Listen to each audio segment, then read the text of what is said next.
Good morning, everyone, and welcome to a chilly day in Ottawa.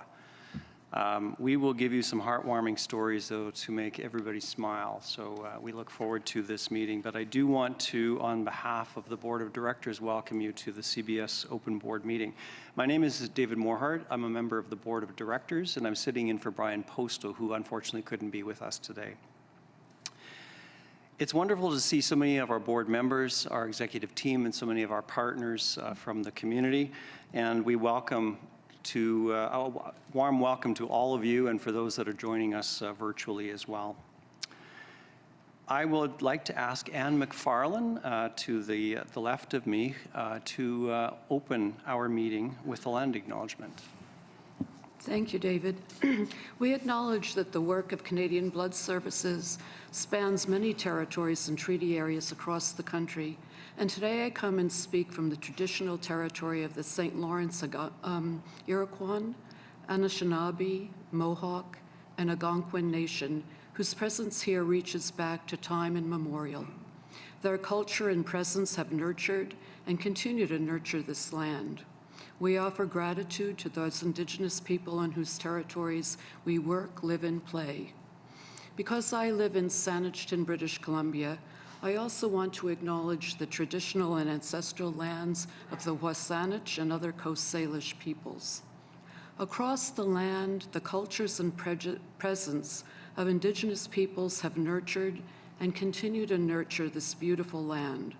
I'm grateful for the many First Nations people who have, in a spirit of reconciliation, taught us about their lived experience of racism, including racism in the healthcare system. And I'm hopeful that by acknowledging that difficult history, we can move forward together to build a culturally richer, more respectful country. Thank you, Anne. As we begin, I want to acknowledge that it's International Volunteer Day. Without our volunteers across so many spectrums of the work that we do, we couldn't be the success that we are. And we have over 4,000 volunteers across the country, and we're very proud of their contributions to the work that we do every day.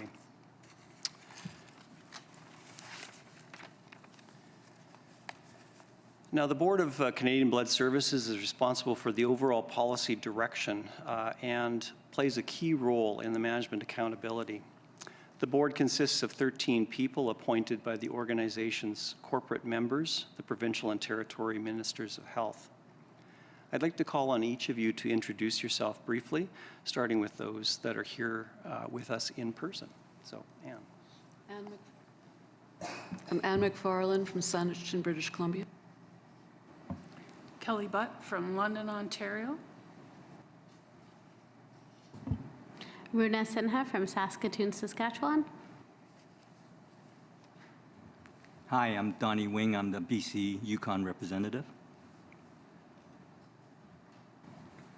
Good morning, I'm Bob Adkins. I'm from Winnipeg, Manitoba.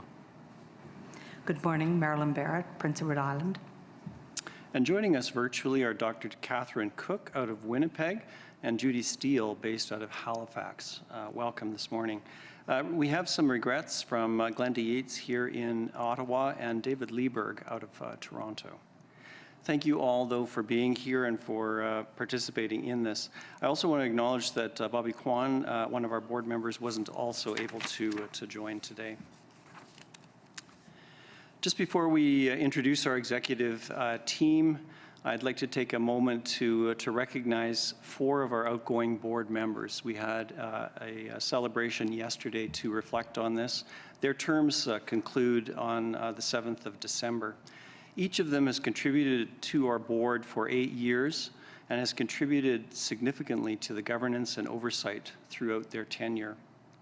Over the years, David Lieberg served as one of our consumer directors. Many of you have met him in the community. Anne McFarlane previously chaired the Safety Research and Ethics Committee, and Judy Steele previously chaired the Finance and Audit Committee.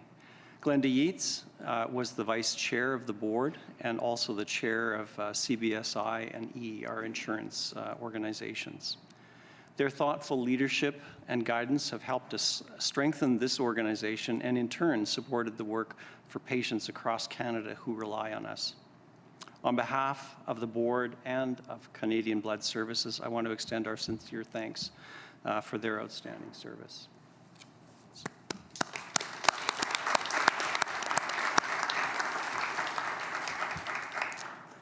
Now, I'll ask each of the members of our executive management and leadership team who are responsible for the management of the organization to introduce themselves, starting here with Graham. Thank you, David. I'm Graham Scher, Chief Executive Officer. Bonjour, Ron Vézina, vice-président de l'engagement des donneurs et réputation d'entreprise. Good morning, I'm Eloise Tan, Vice President of Inclusion, Sustainability, and Engagement. Good morning, everybody. I'm Stephen Carswell, the Vice President of Quality and Regulatory Affairs. Good morning, everybody. I'm Elizabeth Stucker. I'm the Vice President. Good morning. Good morning. I'm Jim Zimring. Oh, sorry. And Morning, Ezra Levy, outgoing Vice President of Medical Affairs. Jennifer Camelon, Chief Financial Officer and Vice President of Corporate Services. Good morning, everyone. Jody Fott, Vice President, Supply Chain. Good morning, everyone, and welcome. I'm Judy Leach-Bennett, Vice President, General Counsel, and Chief Risk Officer. Good morning, everyone. My name is Richard Smith. I'm the Vice President of Digital Solution and Technology. good morning. I'm Andrew Pateman. I'm the Vice President of People, Culture, and Performance. And online? Tanya? Hi, I'm Tanya Petrasco, the incoming Vice President of Medical Affairs. Hello from the West Coast. So before we move to the next segment in our official program, I will ask Graham to share a few updates about our executive management team. Thank you, David, and thanks to everyone. So I do want to use this opportunity. So you heard the outgoing and the incoming words introduced, so I'll just take a moment or two. So Ezra Levy, our Vice President of Medical Affairs and Innovation, who has been with Canadian Blood Services since 2018, will be retiring at the end of January. For many of you in the community, the medical community, the stakeholder community, you've had the real privilege of working with Ezra. Many of us, of course, inside the organization have had the deep privilege of working with him on a very close basis and experiencing the wisdom, the humanity, the compassion, the probing, analytical mindset that he has brought to his role at Canadian Blood Services. He has been integral to the work that we have done, not just within the organization, but with our many partners in the transfusion and transplantation space across the country. Under his leadership, the organization has guided many, many significant achievements in the past 7 and 8 years, and the list is long. I won't go through them all here, but just a couple of examples would be the introduction of universal pathogen reduction technologies for our platelet supply, the long-awaited achievement of a national governance structure for organ donation and transplantation, the modernization of our formulary program, and on and on and on. So Ezra, it is my real privilege, and we'll have a few more chances before you leave to actually roast you, but in a public setting, it is my real honor and privilege to thank you for your incredible leadership of the medical affairs and innovation team over the past 7 or 8 years. And at the same time, I welcome 2 other individuals to the organization. So joining us as the Vice President Medical Affairs, as you heard, is Tanya Petrasco. So Dr. Petrasco has been with Canadian Blood Services for a long time in numerous roles, starting in our Vancouver location, and in the last many years has also taken on several national roles. And so after a comprehensive search process, we were thrilled when Dr. Petrasco was the successful candidate it, and she will be assuming her responsibilities officially on January the 26th. But since she already works very closely with Isra, I know that there will be, Mr. Chair, a very sort of effective transition from Isra to Tanya, and we are thrilled, Tanya, that you will be joining us, and glad you were able to join online today from Vancouver. And then also joining the organization, as you heard him introduce himself, Dr. Jim Zimring, who is the Chief Science Officer. Totally thrilled to have you, Jim, join us in Canada, in Canadian Blood Services, and in partnership with the Centre for Blood Research at the University of British Columbia. Jim introduced himself to the board yesterday through an incredible presentation on what the future of transfusion and transplantation science and research needs to be in this country. And Mr. Chair, I think it's fair to say under Jim and Tanya's respective leaderships, building on the outstanding work that Isra has done in the past 7 or 8 years, I'm very confident that both the medical and the scientific leadership of this organization will be in very good hands for the next many years ahead. So thank you for the opportunity. Thank you so much. I want to say on behalf of the board again, congratulations, Isra, and we really appreciate everything that you've done for CBS and for all of us, helping us learn and mature in ourselves that way. Did you want to say something? Well, thank you very much. I just wanted to tip my hat in thanks to both you and Graham for those lovely comments. And also really to acknowledge that there isn't an example of anything that has happened in the last few years in the Medical Affairs and Innovation Group that was not done by the tremendous team within the group itself. So it's really been a privilege to work with the group, to get to know our patient and provider communities, and to work collectively with you as governors as well. So thank you all very much. And congratulations once again to Jim and to Tanya. We very much look forward to working with you in your new capacities. With that, I'm going to call our meeting to order and draw us to the agenda. So we have some of our usual approach here. We like to start with a patient story. It talks about the impactful work that we do. We will talk briefly about some and celebrate some lifetime achievement awards that we present annually to very deserving individuals. There's a brief report from the chair and a report from the CEO, and then we can move into presentations. So with that agenda, could I have a motion to approve? Thank you, Bob. Thank you, Donnie. Anything to add? Okay, we'll take that as approved. Thank you so much. A reminder to our board members that we are to declare any conflicts of interest either now or during discussion on any items that are pertinent. So please raise that without hesitation. So with that, I'm going to move us right into our patient speakers. So we are very honored to welcome Nahomi with us this morning. Nahomi's a mother to 3 young boys, 2 of who are living with sickle cell disease. Nahomi and her husband Roland have experienced many different challenges and have also relied on blood transfusion as part of their son's treatment. Nahomi, as she will share in a moment, has come up with a creative way to face the journey in a positive, kid-friendly approach. She's here to share a little bit about her experience and shed some light on what our work as Canada's Lifeline means to her family. Welcome, Nahomi. Thank you so much. Thank you for having me. Good morning, everyone. My name is Naomi Aislinn, and I'm here today as a mother, a representative of a family living with sickle cell disease, and as someone who has been who's seen firsthand the life-changing power of blood transfusion. In our home, sickle cell is not just a medical term, but our daily reality. As a mother, I've watched my son face pain crisis, complication, moments where the only thing standing between suffering and relief was a unit of blood. The first time my son needed a transfusion was one of the most emotional days of my life. I remember the fear in our family, the questions, the uncertainties, the hesitations. And I remember having to call my parents, who are immigrants here from Canada. They've immigrated here.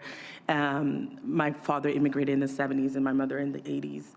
And calling my parents and my mother and father-in-law and letting them know we are at the hospital and they're telling us that we need a blood transfusion for our child.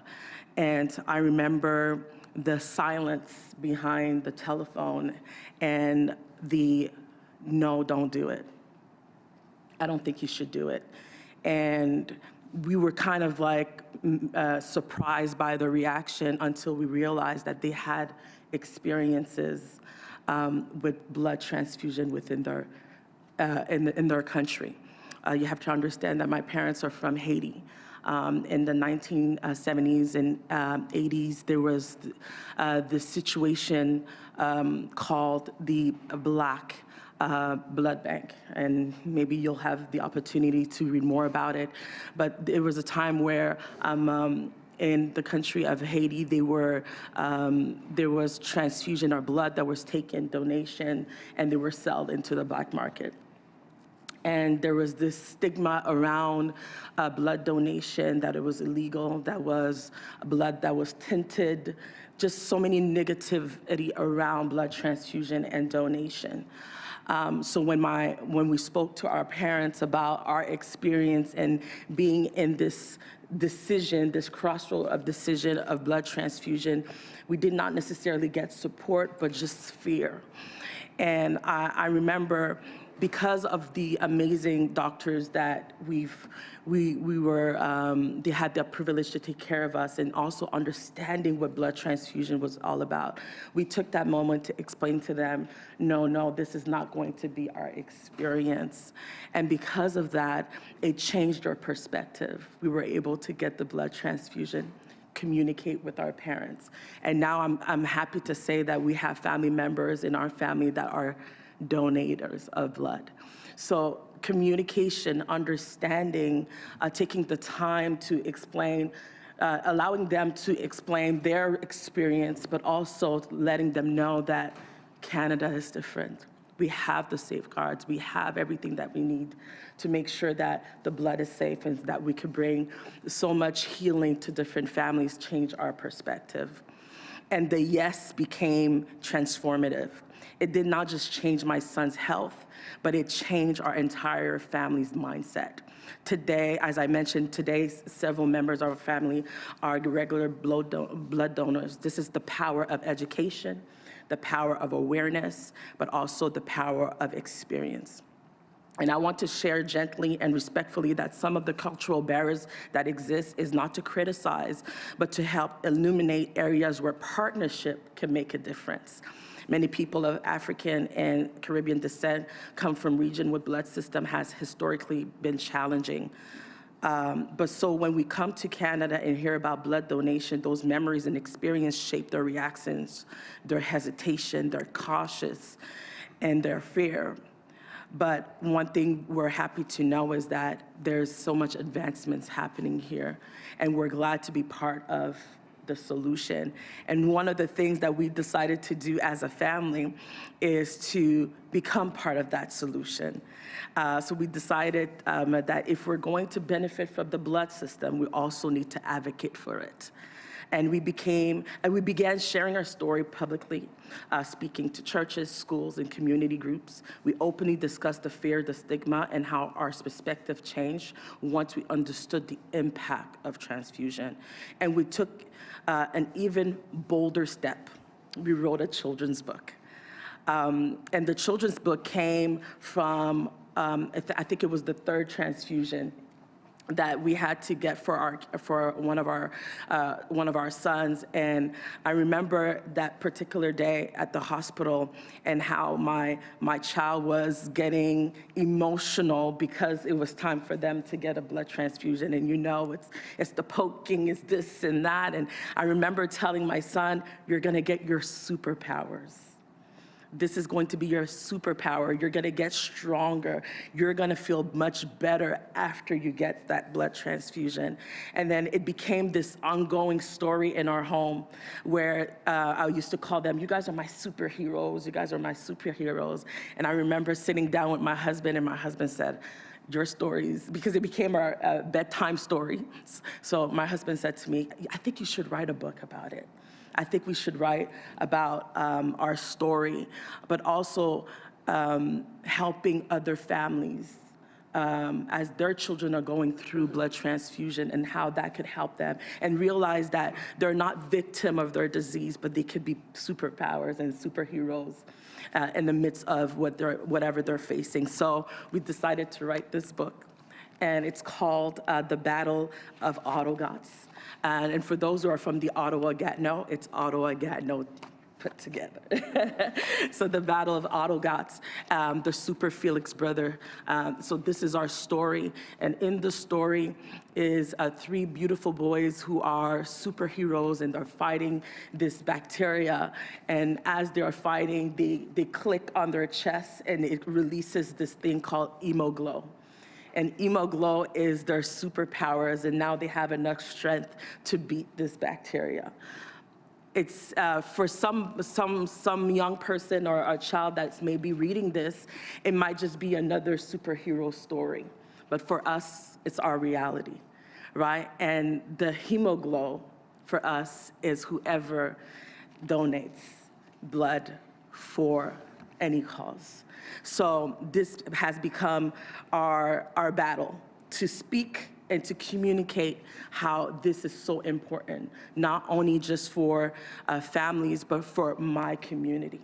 Our goal as a family is to bring awareness and raise awareness to our community that is so important to give blood. It saves lives. And as I was hearing, we're gonna have Dr. Peter, I'm just shouting out, that's gonna come and speak later on, but he said something, he said the word freedom. As he was giving a presentation earlier, and that resonates with me because blood transfusion is freedom also. It's giving people the ability to be free. It could be just for a moment, it could be for a month, it could be for years, but it's a continuous opportunity for freedom. And I'm just glad to be able to share my story, and to let people know that we are partnering with the Canadian Blood Services because they continue to give freedom. Thank you for hearing me.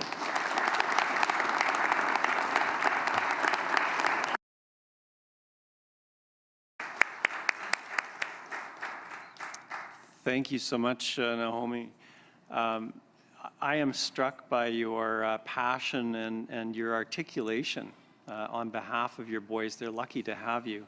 I can see you opening many doors with that book and reaching out to community. So thank you for doing that.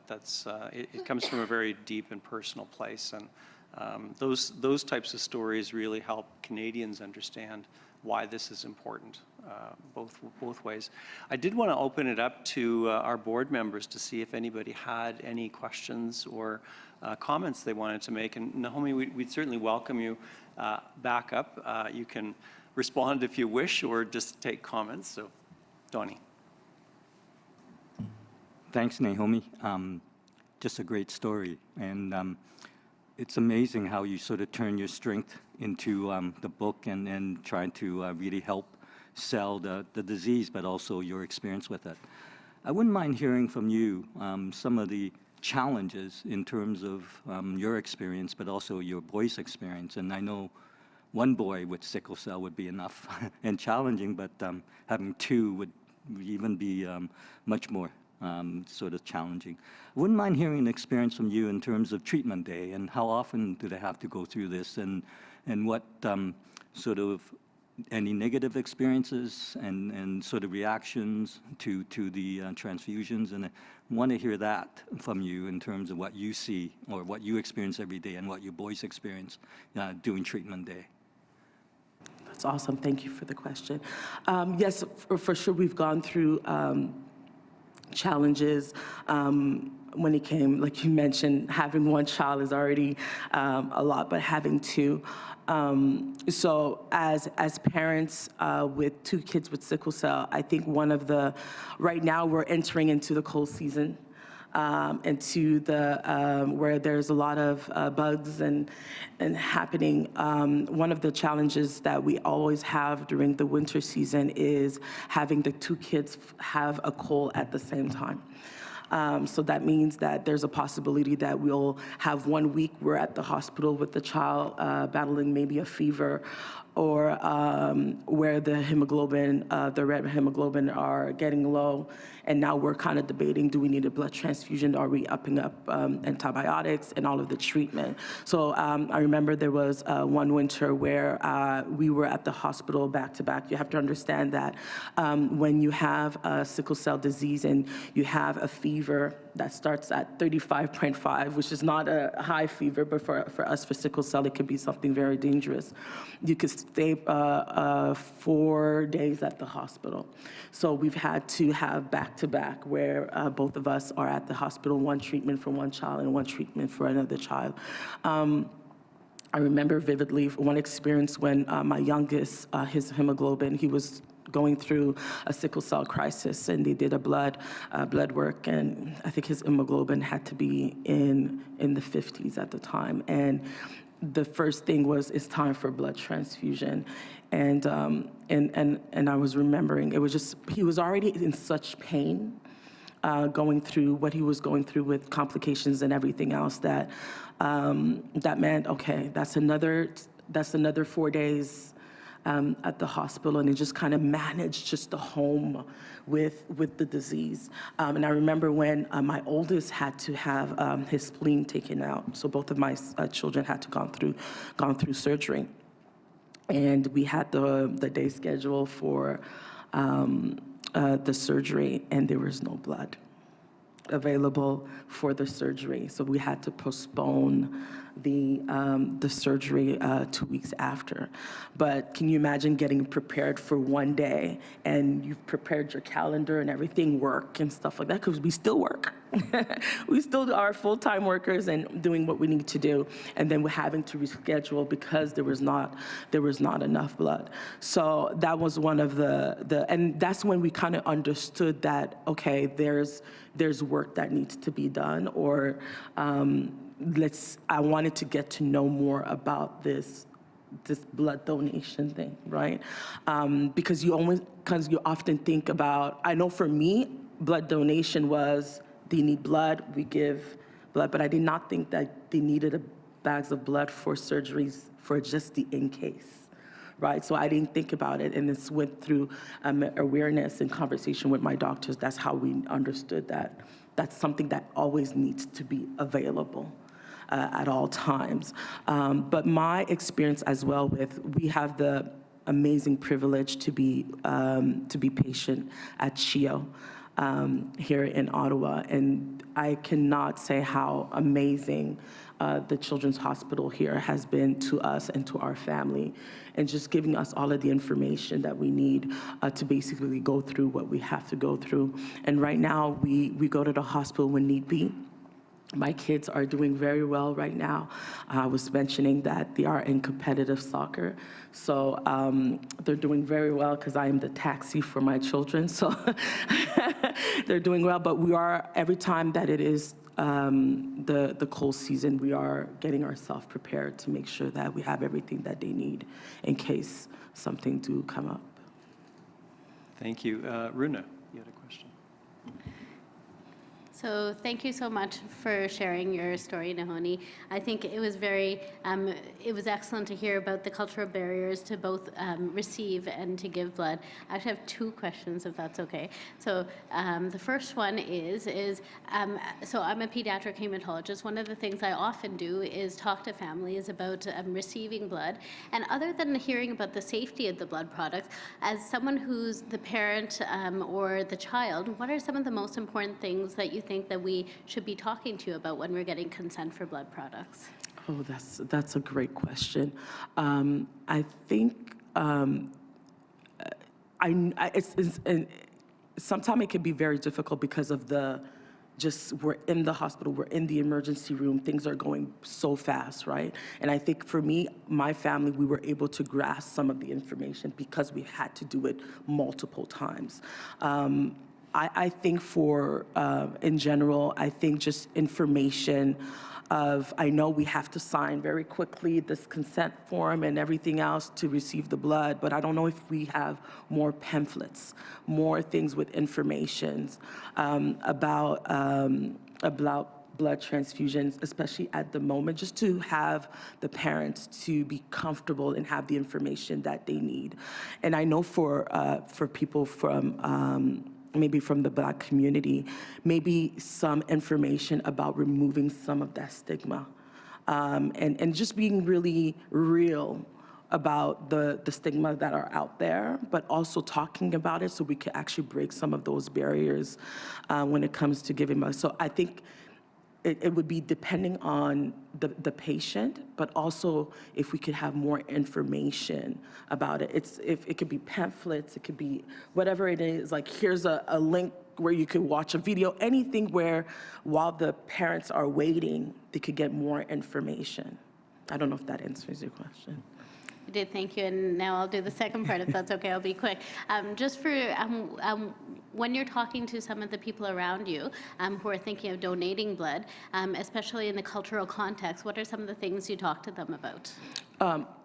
My experience, right? It's really, I could go through the data and everything, but once you start sharing your own experience and how it's changed your life, your kid's life, and also how us parents, in those moments where there's a blood transfusion, we don't have a day to think about it. We don't have a whole week or out. It's something that needs to be done right away, right? And you have to go with not only your gut, but with the trust of the healthcare system and those that are working. And I think we need, the way I share my story is letting them know that we have a good healthcare system. Of course, we all need improvement. There's a lot that needs to be done, and that I understand. But I know that I have to make a decision right away, and I have to trust the people that are talking to me about what's the next step. And I think to share the fact that I've trusted the people, I've trusted the system, I've trusted my doctors, and here's my children, they're doing well, things are happening, and everything went well. I think sharing that perspective of trust to them has helped them realize that the system is not against them, but it's for them. Thank you so much, Naomi. I'm going to have to move us along here, but I do need to congratulate you again on having the courage to come and speak to us, share your story, but more importantly, being a champion for your sons and for education and trust. You've left us with some very important messages to take forward, so thank you. Perfect, thank you.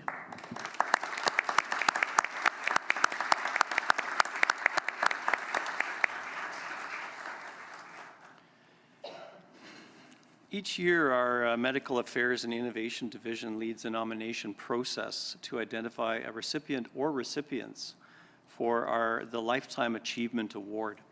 Established in 2002, this award honors individuals whose landmark contributions have made a significant impact to the field of transfusion or transplantation. This year, we're pleased and proud to present the award to both Dr. Jeannie Callum and Dr. Peter Nickerson. Dr. Callum is a nationally and internationally recognized leader in transfusion medicine whose research, clinical expertise, and mentorship have shaped best practices across Canada and beyond. She has led major multi-center trials, published extensively, and co-authored the Transfusion Handbook, Bloody Easy, clever title, advancing safer and more effective patient care. Dr. Nickerson is the Dean and Vice Provost of Health Sciences at the Max Rady College of Medicine in Winnipeg. He's a transplant nephrologist at the Health Sciences Center there and a medical consultant to the Transplant Immunology Laboratory at Shared Health.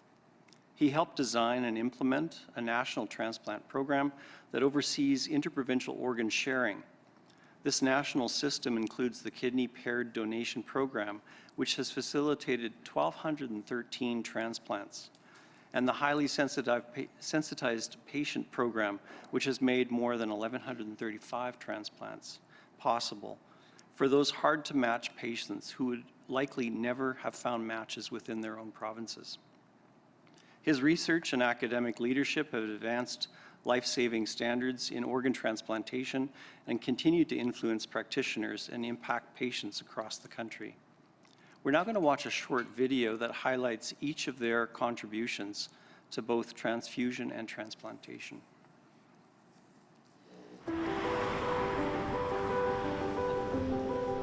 You know, blood transfusion's pretty magical. When you're in the operating room and a patient is bleeding and you're spiking these bags, I always think, oh my God, I wonder whose blood that was. And I always have this feeling, I would love to pick up the phone and call you, hey, we just used your unit. It was so important. You just saved a life. In a lot of medicine, you temporize, you treat, sometimes you're able to cure, but a lot of times you're dealing with chronic illness. In kidney transplantation, it generally meant people would get to a point where they needed kidney replacement therapy. That meant dialysis. And we knew that dialysis would lead to premature death. And with organ donation, you can save the lives of many. In late high school, I did my general basic military training with the Canadian Reserves, and they just put us on a bus, drove us to a blood donation clinic, and that was the first time I'd ever given blood or seen anyone else give blood. And honestly, it was so cool. When I was doing my hematology training, I didn't do transfusion medicine until the end of that training. And it was during a rotation at St. Michael's Hospital. I was like, I'm a transfusion medicine doctor. Ever since I was in high school, I actually in science loved immunology and trying to understand how the immune system worked. So as I was going through medical school, I very much liked looking after individuals who had immunologic problems. And then transplant medicine was really just the cutting edge of immunologic research. A lot was going on in the field, and so it really pulled me into what I thought was a very exciting area. Somewhere between 10 to 15% of people that get admitted through the Emerge or at a hospital need a blood transfusion. It's really staggering numbers. Now the blood is very scientifically manufactured and processed to minimize the complication rate. The complications I saw as a resident, some of my junior colleagues have never seen. When I first started running the lab in 1998, we were working with tests that had been developed in 1969. And there'd been really very little change. And that was true right across the country in Canada. Having been in the States and seeing where some of the labs had been moving forward with more sensitive technologies, it was obvious that we needed to move in that direction. We're really fortunate to have this huge team of researchers across Canada in transfusion medicine. So when you come up against a problem, you always can find someone to help you come through with a creative solution. As a team, we're just getting stronger and stronger and faster at completing clinical trials. What I'm really most proud of is that we've evolved the care of the patient, and we've really led to better outcomes for patients. So not only are they getting more transplants done, that we're having better outcomes with those transplants. They're lasting longer. By creating this national network, we created hope again.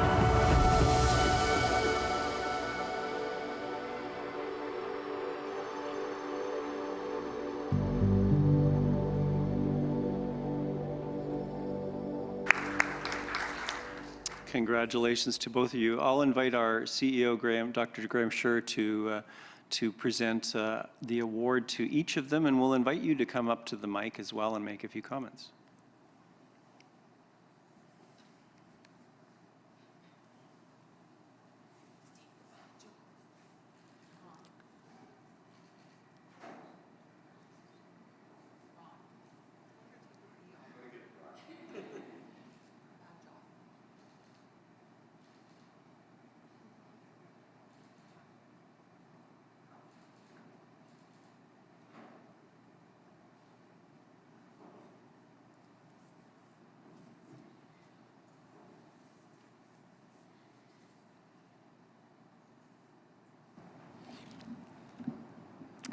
All right.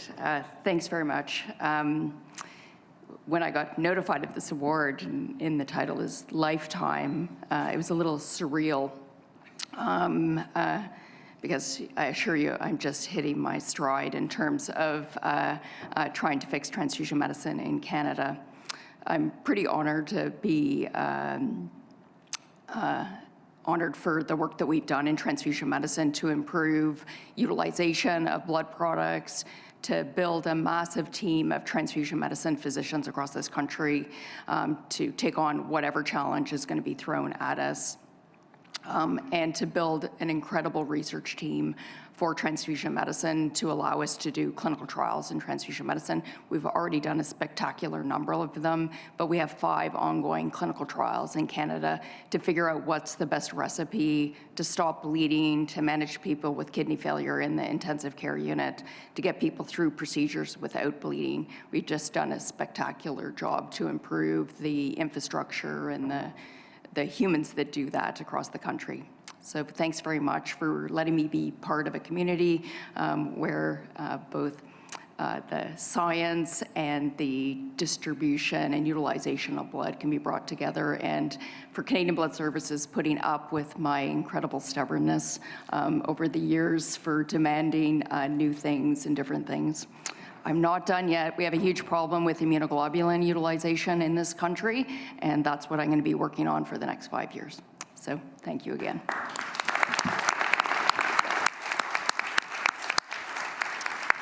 Thank you, Dr. Callum. And I did see a hand go up. Runa? So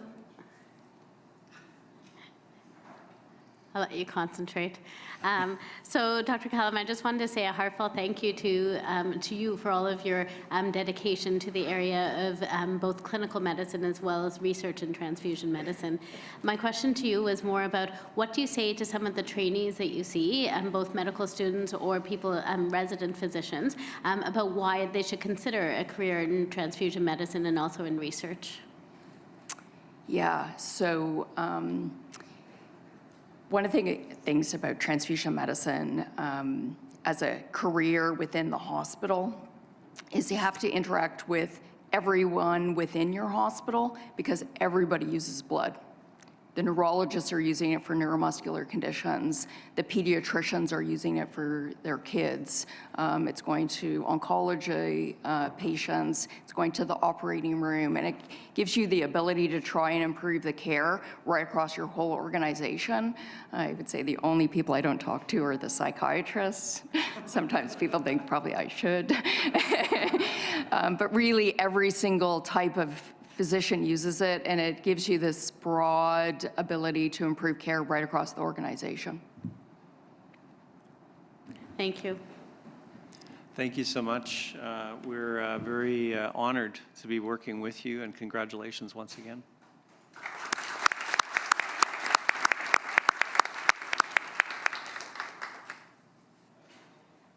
He took his tag off.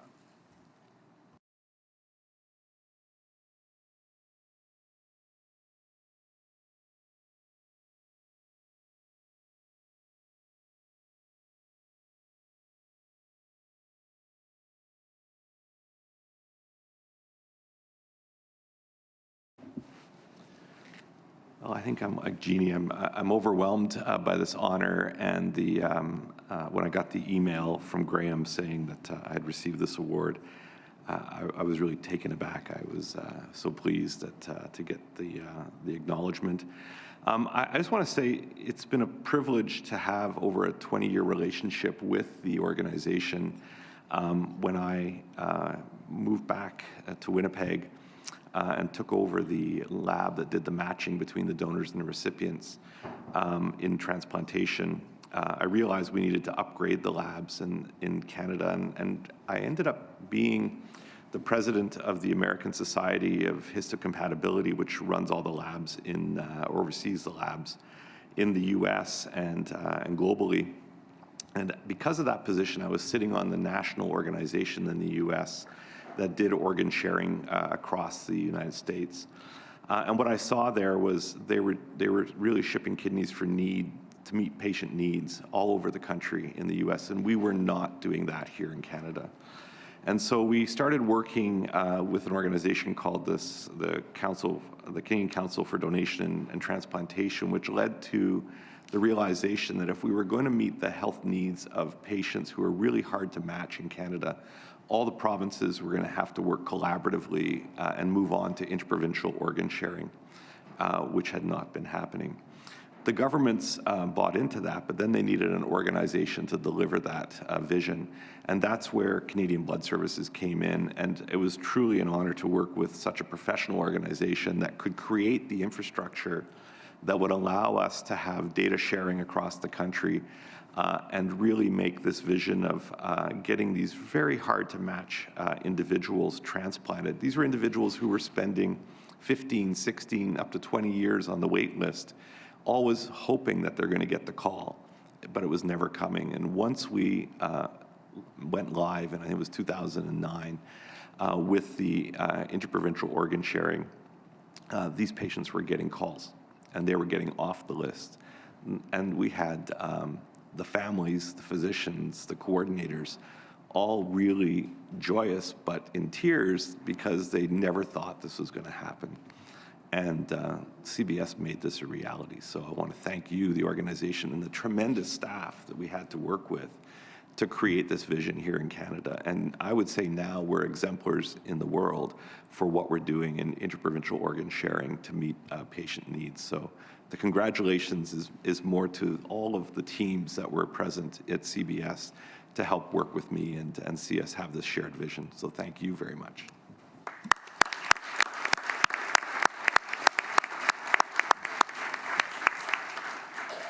Thank you, Dr. Nickerson, for being such a champion in this space. Kelly, you had a question. First of all, congratulations. Very well-deserved award for you. As we talked last night, I'm very interested in what happens in the transplantation world. What do you see as the next big breakthrough in transplantation? And I'm going to say in the 5 to 10 year, which would be the short term in this field.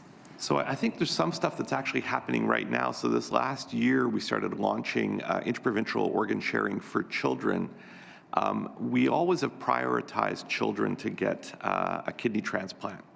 And so they would always get a local kidney in their region that they were in, but it wasn't necessarily the best match kidney. And so we know that when, as a child ages and goes through adolescence, to remembering to take their medications is really tough. It's tough being an adolescent.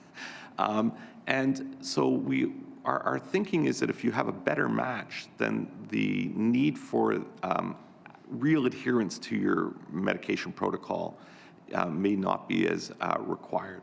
So what we're doing now through the registry with CBS is we're actually sharing well-matched kidneys for children across the country, and we're going to see how that transpires. And then I think once we prove that, I think then we get to the next level with adult kidney transplants. We know through our own research now that if you have a better matched kidney, you can actually start tailoring the immunosuppression and minimizing the immunosuppression you have to give somebody to keep that transplant. The registry could provide that solution by finding the better match and allowing you to reduce the amount of immunosuppression you have to give to recipients, really getting into what we call personalized or precision medicine. That's within 5 years. That's very encouraging. Thank you. And congratulations again, Dr. Nickerson, Dr. Callum. Very much well-deserved. And we look forward to continuing to work with you. As you said, Dr. Callum, you're just hitting your stride. We look forward to looking at what that next moment looks like.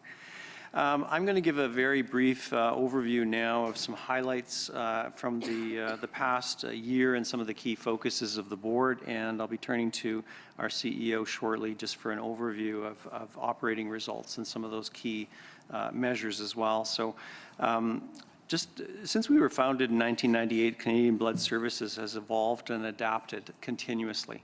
And it's an easy thing to say, but change is among us, and it's very big and continues. Over the last 3 to 5 years, there's been sustained volatility on so many fronts: a growing population, an aging population, evolving clinical practice, new innovations, health system capacity, so many different things that affect the way we do our work. And within that complex environment, we have environmental challenges, extreme weather events, different things that really stress our systems in so many different ways. Last year, the executive team and the board went through a strategic planning process to identify priority areas of focus so that we can really hone in on some of those key things where we can make an effective difference, as well as understand those things that we need to look at in the future. And Graham will touch on some of those as we go forward. One of the most key elements for us is really looking to grow and diversify our donor base.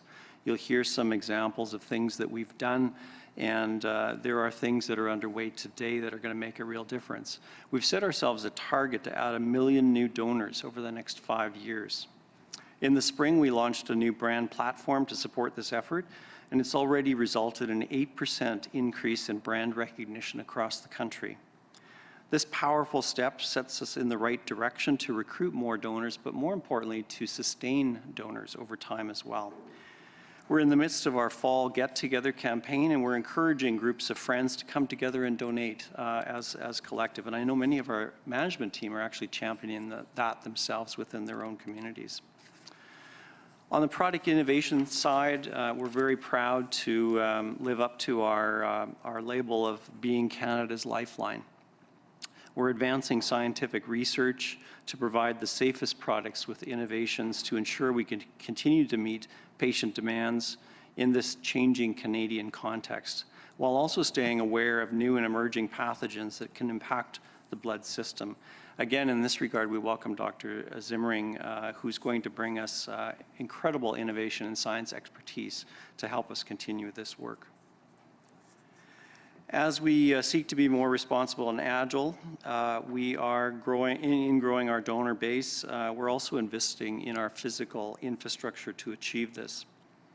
Our physical presence is made up of collection, production, testing, and distribution centers across the country, and we're working on innovative ways to do things differently. We're trying to optimize capital investments and position the organization with standards so that future scalability can happen more quickly.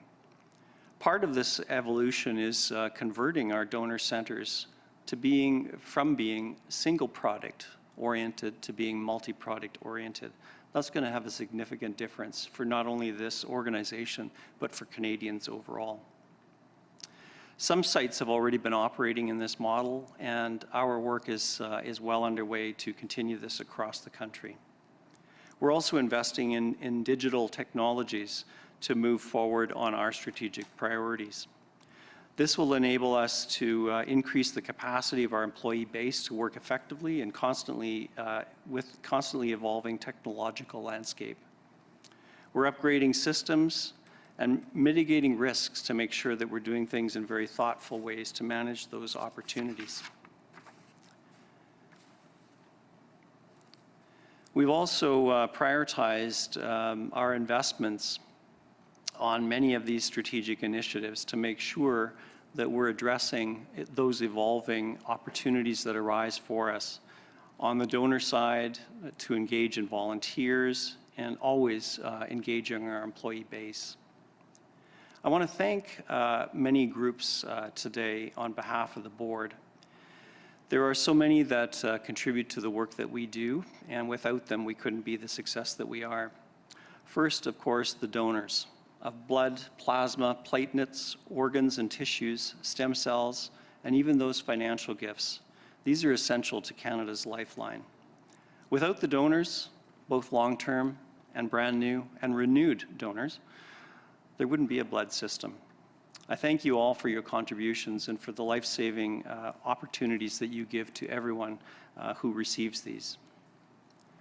Additionally, I mentioned that we rely heavily on volunteers, and being this International Volunteer Day, We want to really thank you again for the collective effort at our collection events and the many things that we do across the country. Your volunteerism makes things possible. Our employees are the bedrock of everything that we do across this country. They ensure that we demonstrate the trust and vitality of what this organization is about and deliver in confidence to the Canadians that we're serving. So thank you again. I need to thank our government funding partners. Without these partners and the trust that they give us, we couldn't deliver what we do across this great land. There's an evolving need of patients, and they have always been and consistently understanding of the work that we need to do, and we do thank you for that. With that, I'm going to pass it to Graham to go into a little bit more detail on some of the operational measures and targets that we have and our strategies. Thank you very much, Mr. Chair. And as I get into my presentation, David, I'm going to sort of just rely on you to stop me if any board members have questions, because I may not see the hands pop up. What I want to do is get into the 2025-26 mid-year review. What I'm doing here for the board is reviewing the data of the organization's performance for the past 6 months, but also offering those of you here in the room with us and those dialing in an opportunity to understand where Canadian Blood Services is going in our transformation journey. As the chair said in his opening remarks, we are in a very rapidly changing environment. We know that there are many challenges within our healthcare systems. We're seeing demand pressures, expansion of clinical environments, and so that is driving some of the demand for blood products. As you heard from both Dr. Nickerson and Dr. Callum, we live in a world where the practice of clinical medicine, the introduction of personalized and precision medicine, is dramatically influencing the nature of the blood products that we have to manufacture and provide, and so that's influencing a lot of what we have to do inside Canadian Blood Services. And of course, we exist in a society that is changing very rapidly, growing and aging populations, immigration patterns. We heard from Naomi and her family as an example of immigration to Canada from parts of the world where things like sickle cell disease are very common. So all of that has informed the work that we did, as the chair mentioned, in developing our strategy 2024 plus, which really lays out the actions that this organization is committed to over the next number of years. And we talk about it as part of our transformation journey. We talk about these main areas of focus, and I'm going to unpack a little bit more detail than David just did in his chair remarks. And so before I jump into each of the 4 strategic priority areas, I always like to remind us, and Naomi used the word in her remarks, she used the word that the most important thing is, can we trust the system to be there for us? And so we use many measures of trust and confidence in Canadian Blood Services to do what it is meant to do on behalf of serving all Canadians. And here are some of the data, both from general public and donors, and I'm not going to read all the numbers, you have it in your board package. But as the board knows, we do these surveys on a regular basis. We have 25 years of data where we can compare our performance, and you can see just last year compared to this year across 3 critical measures. Is CBS acting in the best interest of the public? Is it responsibly stewarding the funds available to it? And are we playing a role in improving the lives and outcomes of patients? And as we see every time, the scores for donors are typically higher than the general public, which you would expect because donors have already committed to participating in the system. And you can see that generally the numbers are improved in 2025 compared to 2024. What is interesting is that middle line there, this notion of stewarding public funds well, and you can see the numbers are quite low there, but that is true for all institutions. And our research partners here, Ipsos, have provided us lots of evidence that given a lot of what is going on in society today with distrust in government, distrust in public institutions, we get caught up in some of that polling numbers, but you can see even there our scores are not bad, and certainly higher amongst donors than the general public. All right, so Donnie, you had a question?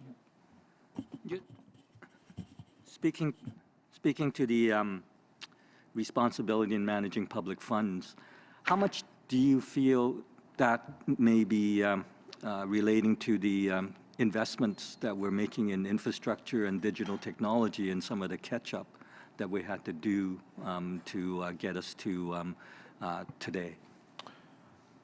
I'm going to answer that and then ask Ron to add his perspective, because he works very closely with Ipsos when this polling is done. You know, I think for the general public, they would have no line of sight into that, would be my guess, Donnie. I think they really are answering that question with a general concept of, you know, is Canadian Blood Services just another public institution in the health system? Donors may have some of that sense, and that's why you'll see donors scoring higher than the general public, because they might be the beneficiaries of our investment in physical infrastructure, for example. So a lot of the work we've done on modernizing our donor centers to create a better experience for donors as they participate in Canada's Lifeline. So it's a really difficult question to answer. I don't know, Ron, if Ipsos has perhaps shared with us more insights on that one. Yeah, so I think in this case, it's also the way that the question is measured. So it's measuring your top 2 box out of 5 responses. And it's not necessarily that more people have said, I don't trust you. It's more people saying, I don't know, that have moved from the top boxes. And we do very frequently get lumped into what's going on in healthcare, what's going on in general government organizations as well. So I was just going to go from that to, you know, and we heard some of this from Naomi as well. So, you know, building trust is obviously, and I have talked to the board about this many times before, I think trust is ultimately the currency in which Canadian Blood Services trades. And just as an example, so some of the work that we're doing at very specific community levels. So on this slide here, we summarize some of the work that we're doing on with African, Black, and Caribbean communities and community leaders. We're in the process of establishing an advisory committee, and Eloise and I met with the incoming chair or leader of that committee. So that will be established in the next short number of months. We're building awareness programs and collaborations with various community leaders. And you can see some of the organizations that we're working with are listed on this slide here. Just examples are the Sickle Cell Awareness Group of Ontario, the Sickle Cell Disease Association of Atlantic Canada, and others, to build trust with the community, strengthen relationships, and really do everything that Naomi and her family have said is important, because if we don't build those trusting relationships, how are we ever going to recruit more donors from those communities? So an important example of the work there. Similarly, in the work with the 2S LGBTQIA+ communities, the board knows that we've been working with this diverse community for a long time. We issued the apology in 2024, and we know since that we have heard numerous anecdotes from individuals and community members and leaders across the spectrum of 2S LGBTQIA+ communities around the willingness to now participate in Canada's Lifeline when they weren't there before. We've seen individuals returning to donate. We've been invited to participate in pride parades. And we have ongoing commitments to develop the scientific evidence to address some of the remaining policy barriers. For example, individuals who are taking pre-exposure prophylaxis medication are still not able to be blood donors. And so we're committed to both developing the science and evolving the policy there in collaboration with community. If I jump to the next area, well, the first area of our strategic plan is grow and diversify the donor base. Just a couple of quick data points here. So this slide shows the increase in whole blood collections projected for the next 5 years. So based on all the analysis, research, and evidence available to us today, we're projecting the growth for whole blood, driven mostly by red cells, to be about 8% over the next 5 years, just slightly less than 2% per year. But compare that to the demand for immunoglobulin, which is therefore driving the demand for source plasma collection, and we're anticipating the need to collect about 80% more plasma collections over the next 5 years compared to where we are today. So although the two curves look similar in shape, it's actually the scale of the y-axis on the two that is very different. And so obviously, we know that a very large part of our work over the next few years is to build the infrastructure, the donor base, the systems, the processes to dramatically increase the amount of plasma we collect so that we can become more self-sufficient in Canada for immunoglobulin. And of course, we can't do all of that without creating the right opportunity with the general public to try to bring into Canada's Lifeline those who may not yet have made the decision and the commitment to be new blood donors. And so as the board knows, in the last year or so, we developed a new go-to-market campaign with the title Who's Saving Who? And the whole purpose of this multi-year campaign that will roll out over the next number of years is to really introduce a new value proposition. And what we have learned from a lot of our donor research is that donors not only make the decision to participate in Canada's Lifeline because they know they're saving the life of a patient, but also because they get something out of it for themselves. And this whole campaign is really built on that. And just before I go into any of the results, we have a very quick video that we're going to show that gives a sense of the campaign. So over to our friends at Baldwin to cue the video. Canceled appointments and a lack of donors is leaving the local blood supply at critically low levels right now.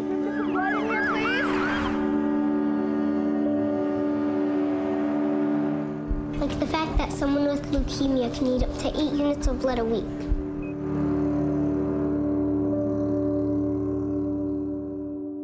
Donating blood helps me feel like I'm making a difference in the world. It reminded me of what it is to be human. Giving blood for me is part of my healing journey. I can see clearly now, the rain is gone. I'm here to save you. I want to give you the chance you need. A chance to give. To give of yourself. And to yourself. I'm here to save you. Like you're here to save me. Sunshiny day.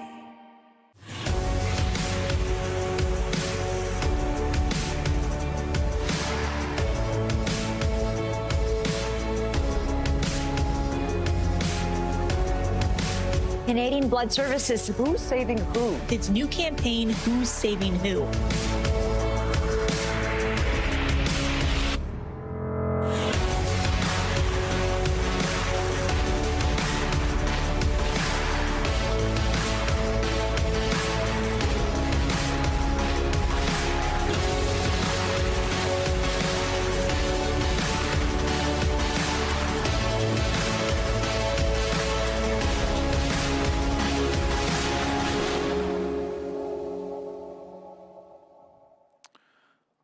So that's just a reminder to us and to the board, of course, we've said this too many times. This is a multi-year campaign. It's not just going to result in immediate impacts in the short term, although we're already seeing some of those benefits right now. We have the fall campaign that David mentioned in his remarks, and we will be leveraging this platform in many different ways to recruit a new generation of donors, younger donors, donors from multiple communities across this country, and to build and sustain a healthy donor base. So obviously a lot riding on that, but it's not really just about the campaign itself. It's about all the other programs, systems, infrastructure, capacity that we're putting in and making sure we operate our network of collection sites in all parts of the country where we can be available for individuals to participate.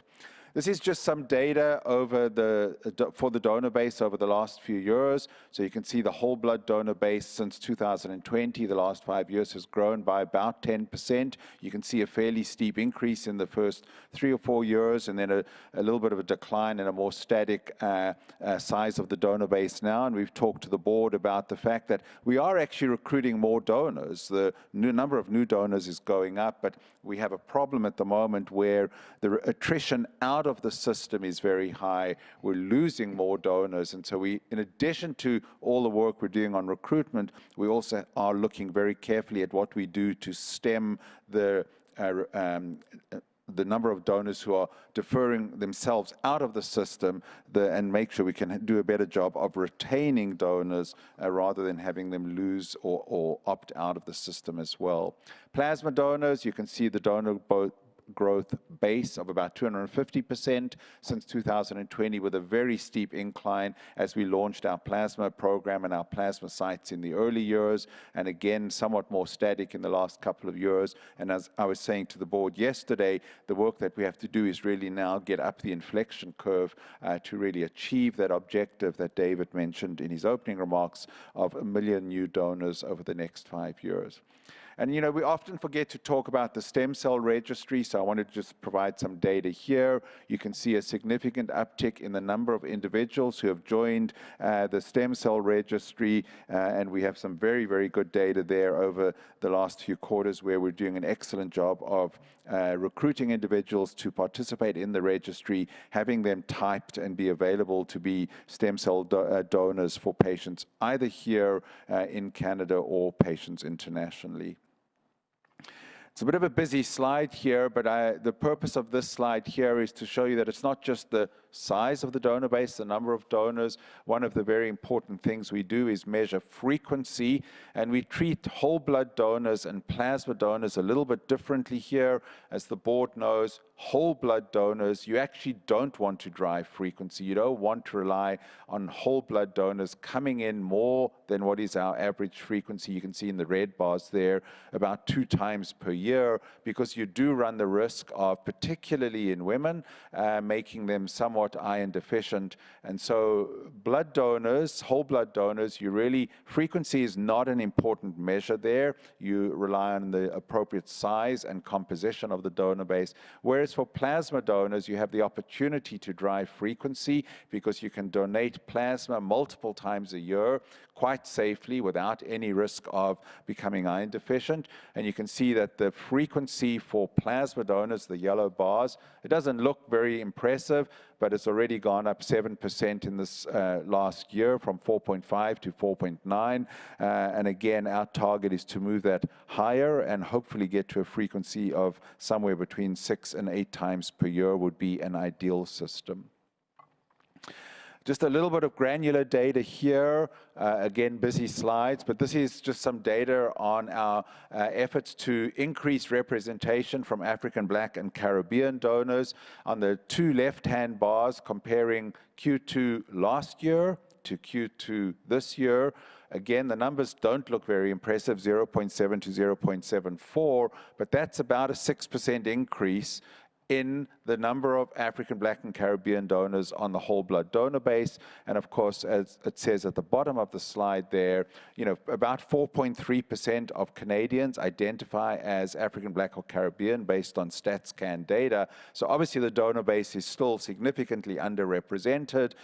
You heard that from Naomi. And so the work that we are doing in collaboration with community leaders and great partners like Naomi and her family is to drive that number up, and we're on a journey to do that. If you look at just first-time donors, so new donors coming in, you can see that they're higher than the average across the whole donor base, and again, an increase in this period compared to the same time last year. So our efforts are still early days, but you can see beginning to pay off some dividends.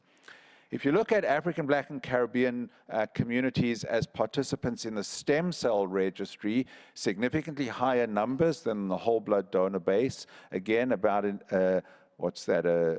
increase from 1.87 to 2.06, about a 10% increase in stem cell registrants this time compared to the same period last year. And again, if you look at new registrants, we're actually essentially matching the Canadian population. So about 4.3% of the new registrants on the stem cell registry in Q2 were African, Black, and Caribbean. So still more work to do there, but again, we're further ahead on the stem cell program than we are in our blood program. And if you look specifically at the cord blood program, it's actually significantly overrepresented in terms of individuals who identify as African, Black, and Caribbean. And that is, again, by design, because the cord blood bank is intended to be comprised of individuals with multiple and mixed ethnicities, because those are the individuals for whom it is often hard to find a stem cell transplant.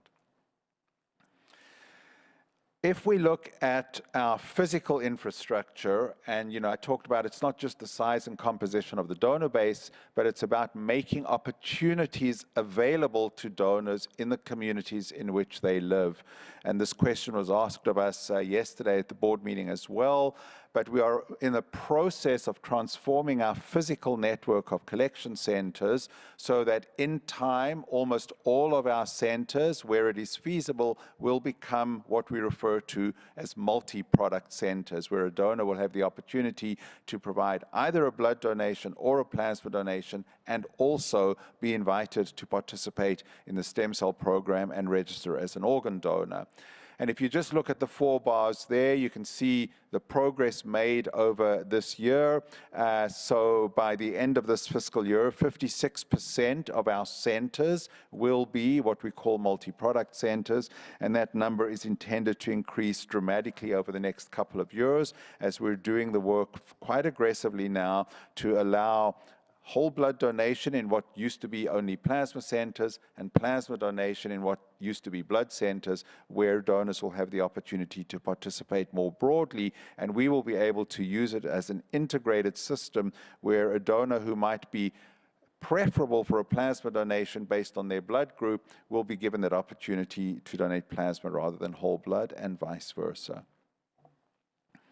In terms of the actual numbers of product collected in the last period to meet patient needs, so again, as I can assure the board and all of those watching this meeting, in Q1 and Q2, we continued to meet the needs of patients in this country with a very stable inventory exceeding the minimum 18,000 threshold. So we have a target where we hold ourselves to account that every week at the opening inventory level will exceed 18,000, and we met that target for 100% of the past 6 months. And you can see that shown in the slide there. And in terms of O negative, one of the cardinal blood groups that we pay attention to, you can see that we had a period where the inventory was somewhat challenged. We went into a green phase advisory, have had an extremely strong response there, and have a very healthy inventory of O negative units now, and well able to meet hospital needs. This is an ongoing body of work. It doesn't ever stop. We're constantly optimizing our supply chain programs, our demand and supply forecasting, our inventory management practices to make sure that we have an optimally designed, sized, and composed inventory to constantly meet patient needs.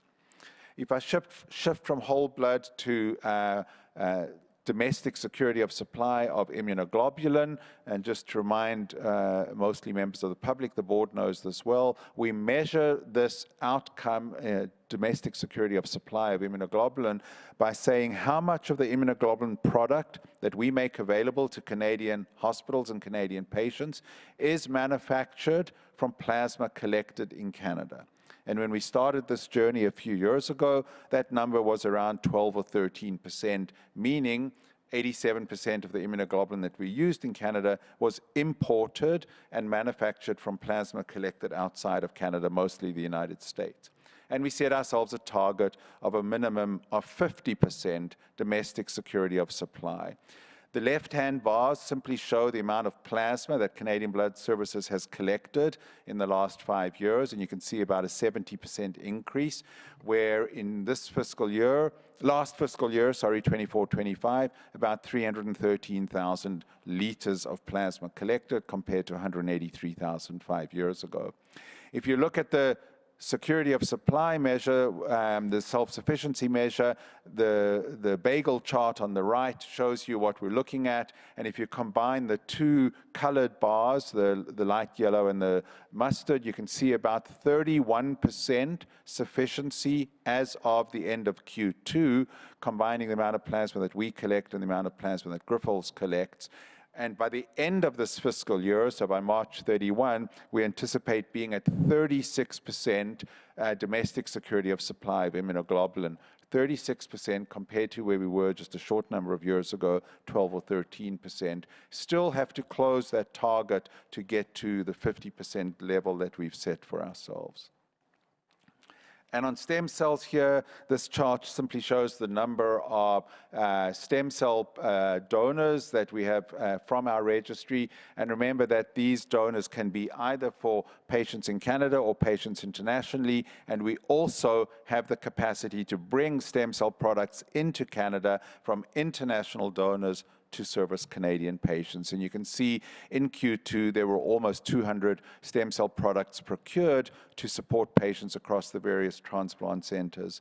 The one highlight I do want to make on this slide here, it's actually shown by the photograph on the right, and that is Canadian Blood Services Stem Cell Program was the first stem cell registry in the world to adopt this new Match Connect, which is a technology solution developed by the World Marrow Donor Association, which really facilitates a quicker, more effective, and more efficient matching of donor to transplant across the world. All participant members of the World Marrow Donor Association will ultimately adopt the Match Connect system, but thanks to the support of the CBS team, both within the stem cell program and supported by the technology team, we were actually the first registry in the world to move to the Match Connect, and others are doing so as well following us. Let me jump very quickly, Mr. Chair, into the next strategic priority area, matching products and services to meet patient needs. A quick update on where we are on our pathogen reduction program.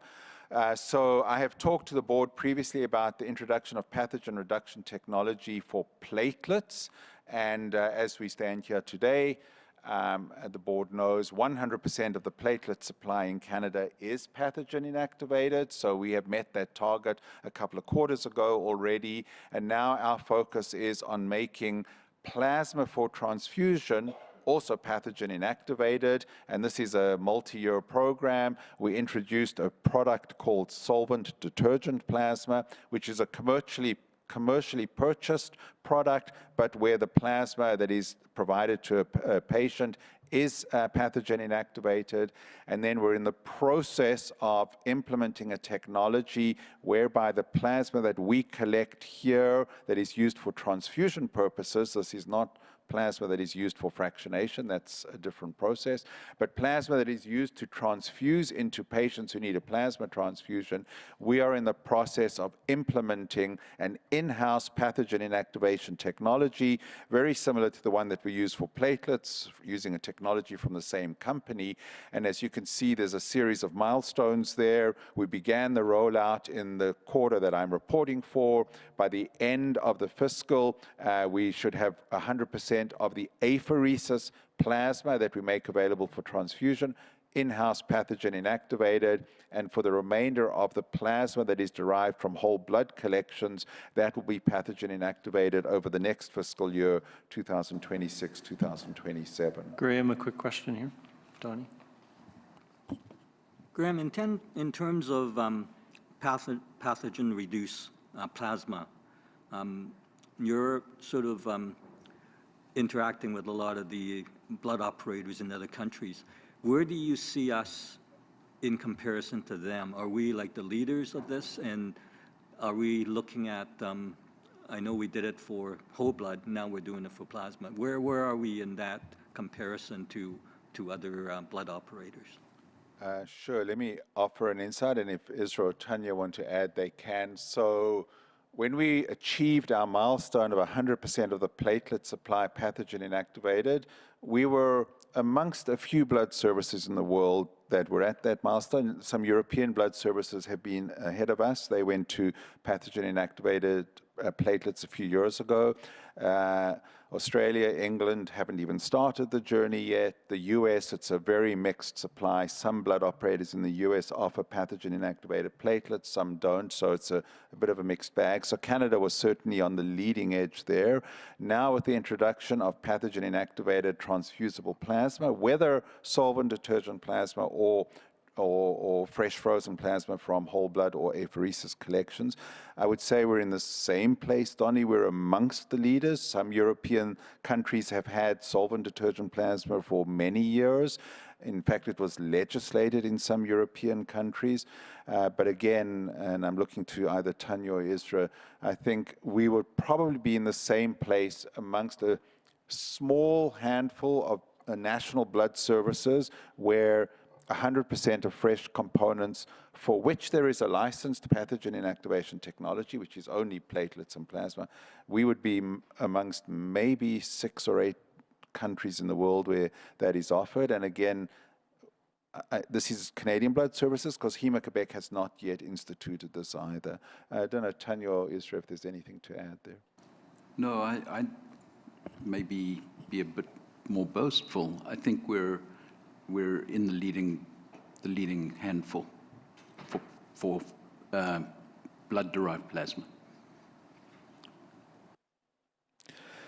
All right, if there are no questions, I'll move on to another activity. And this, I know Naomi had to leave, but this, I really wanted her to hear this. I was going to make a comment at the time of her beautiful presentation.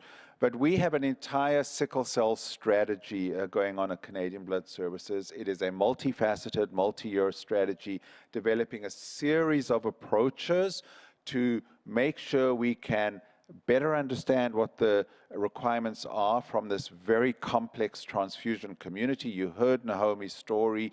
These patients are sometimes very hard to match. They have multiple antibodies. It's very hard to find appropriately matched product.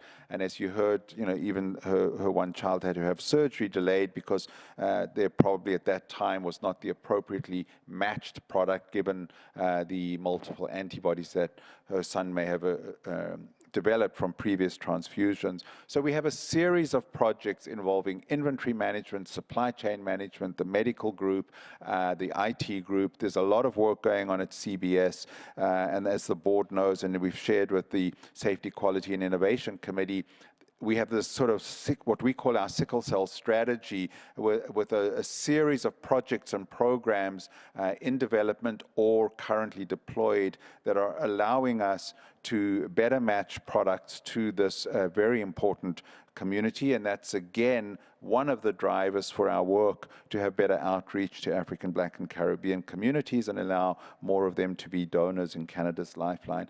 I just want to stress it's not that we don't meet patient need today, but sometimes it's a complex process to do that, and we do believe by adopting some of the process changes, supply chain changes here, inventory management practices, and some of the technology investments in things like genomics, we can do a better job as well. And the last bullet point there, I've added on this slide as well, because it sort of belongs in the same category, but as the board knows, we are in the process of introducing nucleic acid testing for malaria. That will be live by the end of next calendar year. And Donnie, just to preempt your question there, we will actually be the first blood service in the world, I believe, who will have introduced malaria nucleic acid testing using the algorithm that we're going to be developing. So again, one of those very important innovations that we're making. And then just to keep on boasting about him, welcome, Jim. We're thrilled to have you here and have you help lead some of the innovation that this organization needs to undertake in the next many years to continue to advance the work we're doing in transfusion and transplantation. This is just a snapshot for the board and for members of the public to remind us of what's on the roadmap for our innovation agenda writ large. We're going to look at all of our development and innovation opportunities in the cell therapy space. We have a series of strategy planning workshops underway right now to help refine what our roadmap there needs to be. We have a body of work underway in red cell genomics. The board has had some really interesting education programs on genomics provided by Tanya and her colleagues, but this is a body of work that Jim and Tanya will continue to advance in future years. I've talked about the work to introduce malaria testing. As the board knows, and particularly the safety committee, we have a series of surveillance programs underway, particularly looking at emerging pathogens changing as a result of climate change. So one of the ones that we're very focused on is this parasite known as babesiosis, and we are in the midst of a series of serosurveillance tests in different parts of the country where Babesia is emerging in higher numbers than it used to be. One of the new products that we're developing is dried plasma. We've talked to the board about that as well.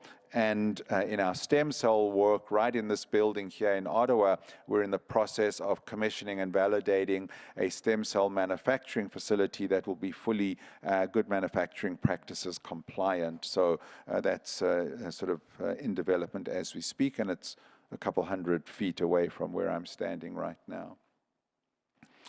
And it's not just in the fresh blood product business, but in our formulary management. So this is the body of work that we do to acquire, manage, and distribute a large range of plasma-related proteins. So what we call our PPRP formulary. Just some of the data here. Of course, the main product that we focus on all the time is immunoglobulin. It's not the only one in the formulary, but it is the one that drives the size and the cost of the formulary. And you can see where we're projecting what we saw in the last 5 years. So this is data from 2021 to the current fiscal year, about a 40%, 38% increase in the amount of IG that we have distributed. And we are projecting about an 8.5% annual growth rate.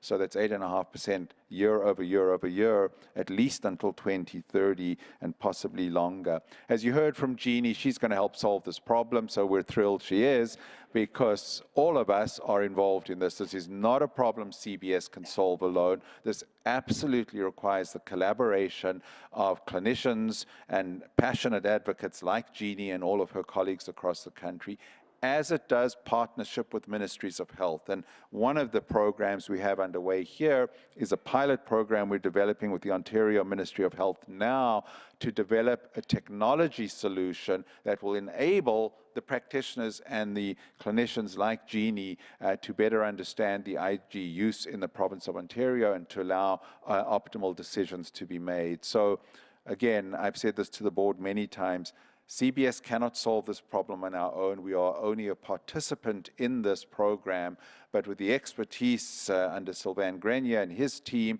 and the medical team, we can partner with the clinicians and the ministries, and I think this is something that we have to pay attention to try to bend the curve of IG growth over the next number of years. Just an update there for the board on a new product, a new hemophilia product. It's a product known as Altuvio. We're in the process of working with our PT governments. We have made a recommendation to add this to our formulary as a novel more advanced hemophilia treatment product, and we're discussing this with our PT counterparts right now.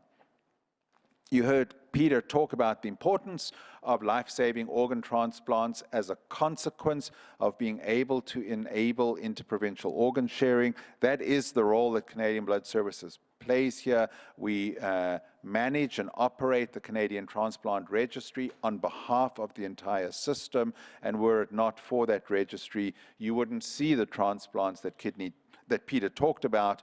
These are the very hard to match patients, the patients who otherwise would have gone without a transplant for many years. And here's just some of the data. This simply underscores everything that Peter talked about in his receiving the Lifetime Achievement Award. And you can see some data there for the recent introduction of the sharing of heart transplant opportunities across the provinces. As the board knows, this is something that only came in quite recently. And again, you can see there are about 75 transplants enabled through the Canadian Transplant Registry that otherwise might not have happened without the ability of the registry to provide that interprovincial sharing. And in addition to that, I should have added it on the slide, one of the big achievements in the past few quarters was the successful agreement on the organ donation and transplantation governance framework, where CBS and now has a very clear role as the sort of coordinator and secretariat for the national program with very clearly defined roles for all the other participants, Health Canada, the provincial governments, transplant programs, organ procurement organizations. This is only 12 years in the making, but we now have an agreed upon national governance framework for organ donation and transplantation. Very quickly, looking at the part of our strategy that talks about our physical and digital infrastructure, just a couple of highlights from the past 6 months. You can see there's a photograph of our Edmonton Operations Center, as the board knows, and we've kept you apprised of the work to develop a new manufacturing and distribution site in Edmonton to replace the site that we've been in for a long time and that we have to leave by 2027, I think. I can't remember exactly.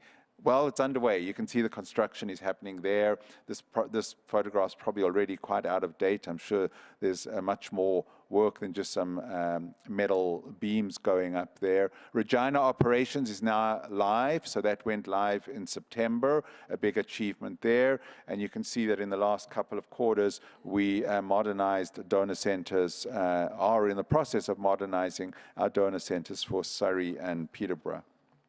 It's not just about buildings, it's about laying the digital foundations to make sure that we can, in fact, do everything that we need to do to meet patient needs and recruit the right number of donors. And again, I keep reminding the board and ourselves and members of the public that we are investing in digital technologies and solutions, not because it's a nice thing to do, but because it is a critical enabler to the business transformation that we're embarked upon. We cannot change our donor strategy, our collection strategy, our manufacturing strategy. We cannot innovate the products that we need to innovate if we don't have the digital tools and capabilities and systems available to us. And Richard and his team are on a very ambitious journey to make sure that they understand what the business needs are, and they're then developing the technology foundations to enable that. One of the ones that we have kept the board apprised on is the critical infrastructure, basically our data center and our networks. And as the board knows, and Richard and his team provide regular updates, that is in the process of a major upgrade now. We've just achieved a couple of milestones in the last 2 weekends, in fact, and that is a project that is well on its way to completion, the data center modernization.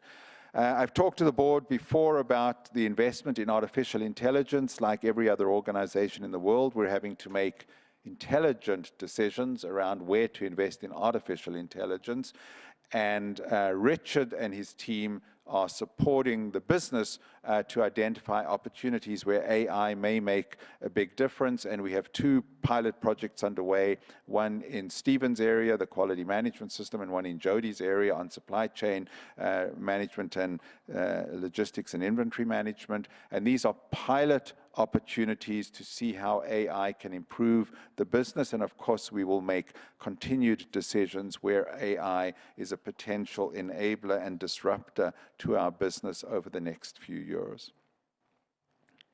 And of course, it all happens with investing in our people as well. So the foundation of our strategy is about creating a workforce that is appropriately skilled, comprised, composed, and enabled to do the work that they need to do. So we're in the process of a strategic workforce plan development, which is really looking not just at the capacity, how many people do we need, but the capability of our workforce and what are the skills that we need, not just today, but over the next number of years in order to execute on the transformation agenda that lies ahead of us. We're doing a lot of work on change management and how we are ensuring that the organization is equipped to embark on the change that it needs to embark on over the next number of years. A big body of work on ensuring folk feel that they have a positive, engaged, inclusive, and a belonging experience at Canadian Blood Services. And that's work that obviously is led both by Andrew's team and by Eloise's team as part of our employee engagement overall.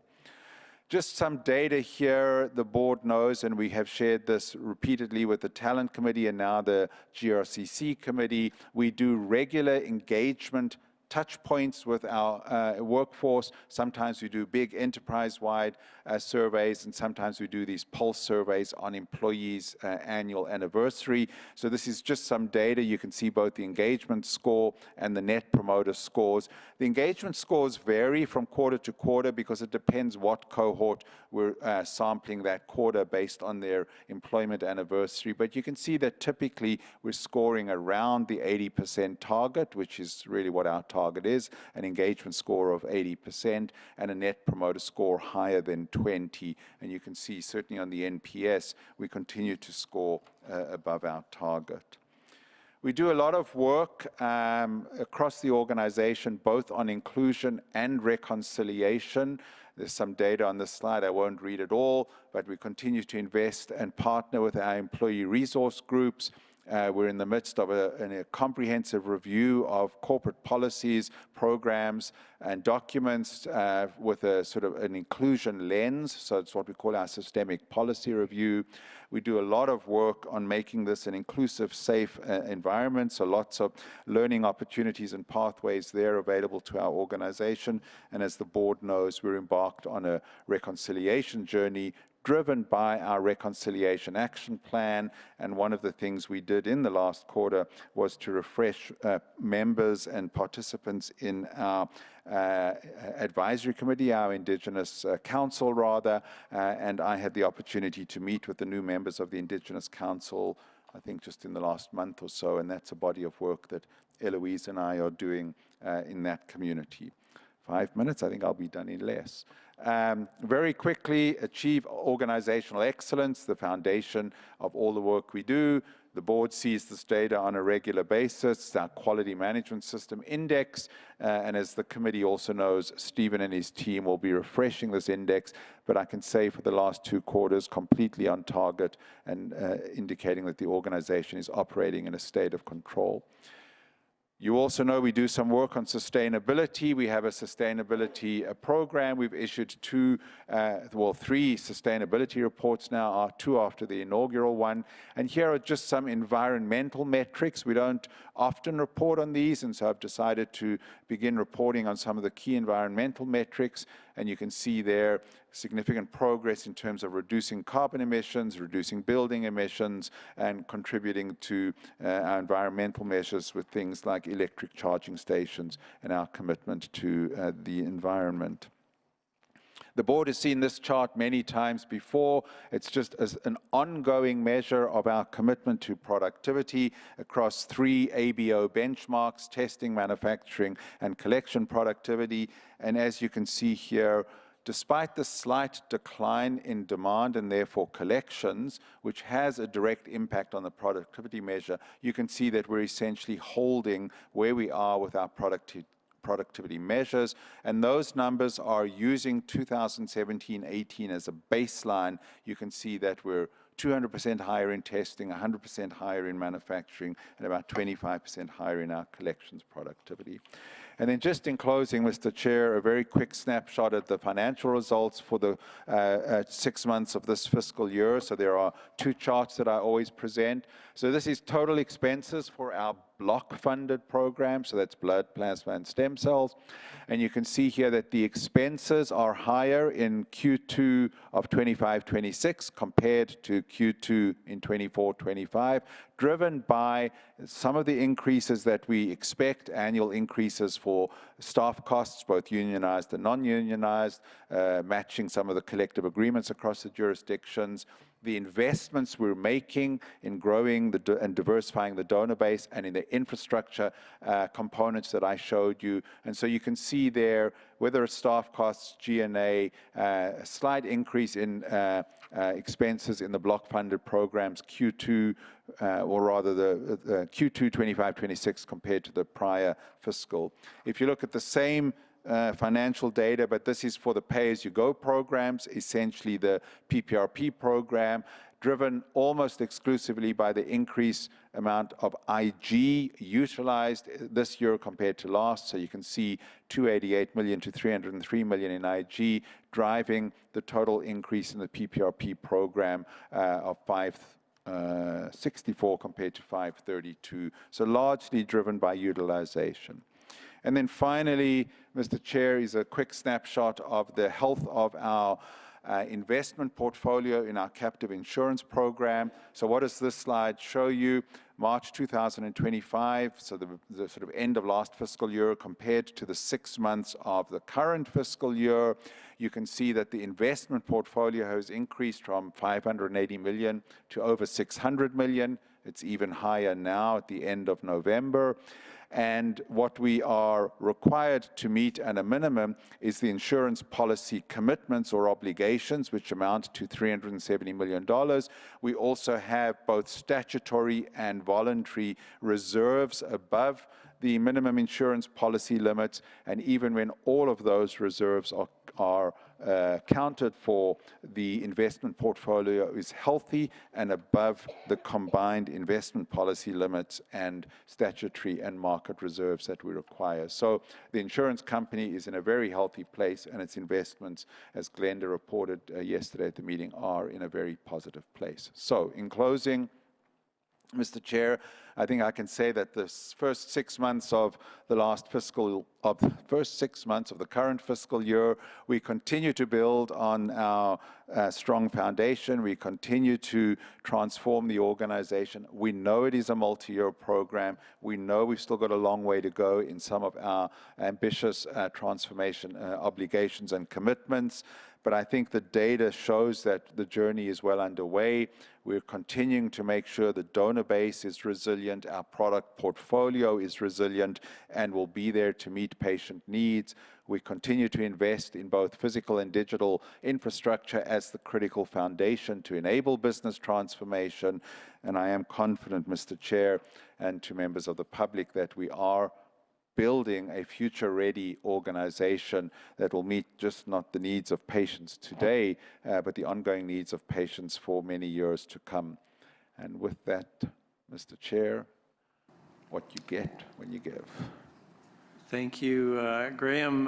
Lots covered there. There's so much to talk about in this organization, but certainly I want to convey congratulations to you and the team for achievements not only this year, but over that span that you've talked about as well. I see a question from Kelly. Graham, we've got a lot on the go. Of all the stuff that we're working on, what makes you the most anxious?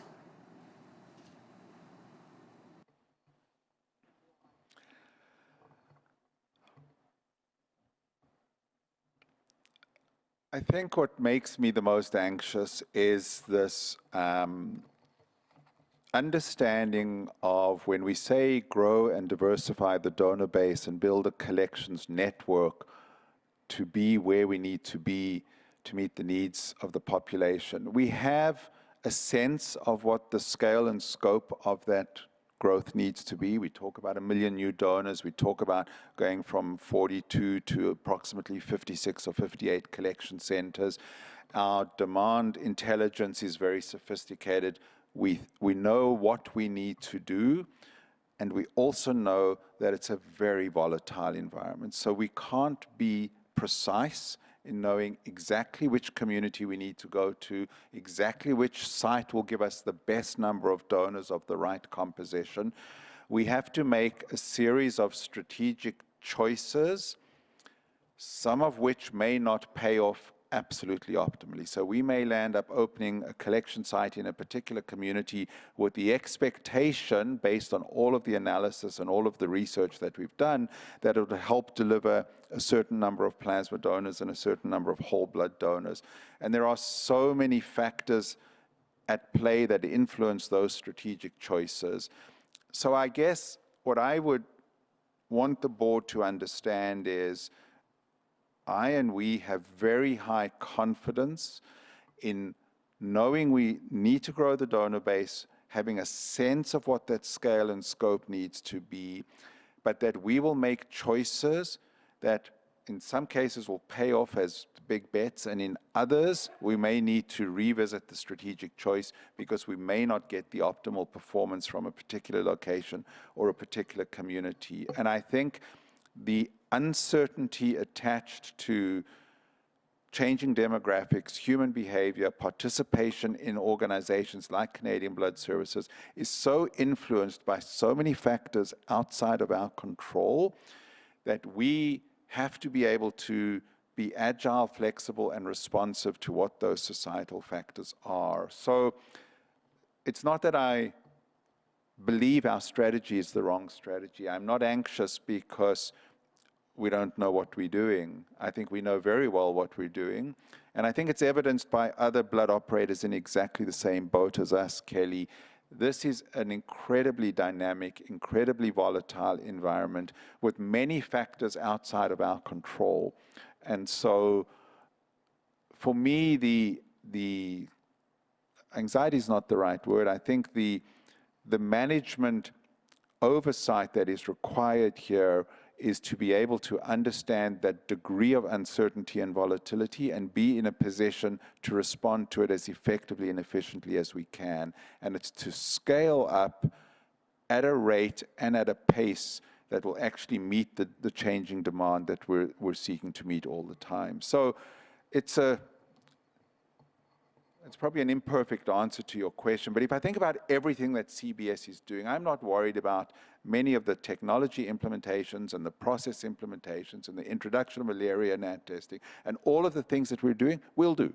We'll pull those projects off pretty much on time and on budget.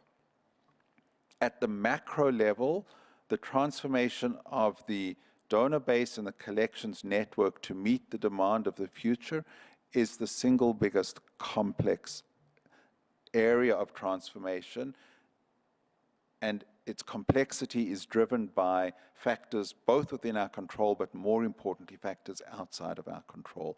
And so that's what I think I and the rest of the management team spends most of our time thinking about and working on, is to constantly adapt to that incredibly complex and volatile environment. And one last question, Donnie. Just to follow up, besides being tolerant, where else could the board help you on that issue? Well, actually, it's almost your intolerance that is more helpful in a way. And I think you know what I mean by that, because I think the challenge function is... You just want me to ask all the nasty questions. No, but I'm serious. I think the challenge function is exactly the right function where the board plays a value-added role, because management will bring its best thinking, and I would argue we are the subject matter experts here. So we will bring, very advanced thinking to the board. We will lay out through, and we'll use the Transformation Oversight Committee to have very deep conversations with the board on where we're going and what we need to do. And I think the challenge function that the board can provide is, one, are we going fast enough? Are we going far enough? What other resources do we need? Have you thought about X, Y, and Z? At the strategic level, I don't think it's helpful to get into a conversation, have you decided to open a donor community clinic down the road? But the board can hold a challenge function to us and challenge us to look at new opportunities for either resourcing or accelerating some of the work. So look, it's really nice that you tolerate me, but I think it's the challenge function that is the real value-added opportunity. So thank you for that. Donnie? Okay, as a challenge function, I wonder, can we do, or could we do more on awareness in terms of safety of the product? I raised that question before in terms of, how we compare to other blood operators in terms of pathogen-reduced platelets, pathogen-reduced plasma, and the investments that we make. Like that product is high quality, really good on safety, and we're investing, tens of millions in the pathogen-reduced. Is there something we can do more, or you think it's out there in terms of awareness about the safety and quality of the product and the investment that we make for that? So I'm going to offer this answer, and then maybe a coffee break will pull Jeannie in and get her observations. So from a donor acquisition and a collection capacity point of view, I think that doesn't matter. because that narrative that we spend all this money on pathogen inactivation and we're introducing malaria gnat testing and we're doing all of these safety measures to ensure that the products that patients receive is optimally safe, I don't think that that's terribly important from a donor acquisition and a collections point of view. What we have to assure ourselves is that the clinicians and the users of the products know intimately what we're doing from a safety point of view, and that we are in fact providing the safest product available to them. But it's more than just safety, it's also the appropriate type of product. Is it optimally matched? Is it of the right blood group, and so on? So I think to some extent, Donnie, we can leverage safety, as you call it, for the purposes of recruitment, and maybe that's where in the sickle cell community, in the African, Black, and Caribbean community, by talking about things like malaria gnat testing and all the work we're doing on genotyping and better matching, that will help us possibly make inroads into the African, Black, and Caribbean community. So I accept that's a possibility. But at a macro level, I think there are many other stories that we need to do a better job of telling, and that's in fact what the premise of the campaign is. It's around telling the story to donors or potential donors, that there is something for you in the giving, that it's not just about meeting patient needs, but you as an individual get something out of participating in the donation process, and that's the premise of the Who's Saving Who campaign. I need to think about that one some more. So I'll take it as a challenge function, and my colleagues can add their thoughts. Well, thank you very much, Graham, for the overview. Again, there's so much to cover in that space. I'm going to allow us a coffee break here, so if we could come back at 10 past the hour. Coffee's just down the hall. There's some refreshments as well, so please help yourself, and we'll see you back here in 15 minutes. We're now moving into the portion of the open board meeting where we get to hear from stakeholder groups. And for us as a board and for the organization, this is a very important aspect of the meeting for us, because it really speaks to the partners that we have in community and those that are asking for us to focus on things that are important to them. So we have actually two presenters today. The first presenter is Dave Mugford from the Toronto Zoo, and I'll invite Dave to come up and join us.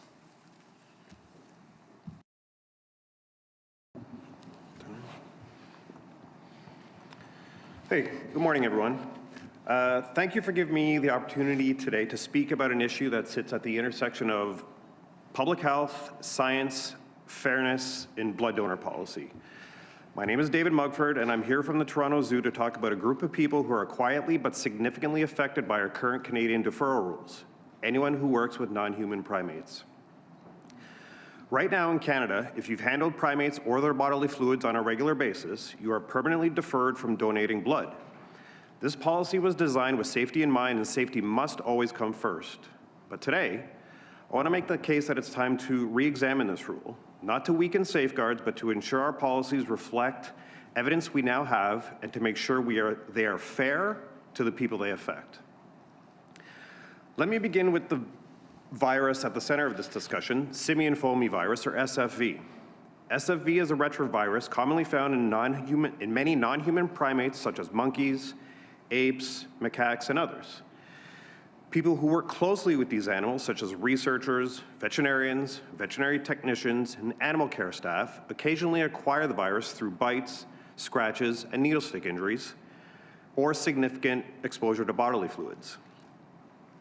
But here's the key point. Although SFV infection in humans has been documented, there is no evidence that it causes disease.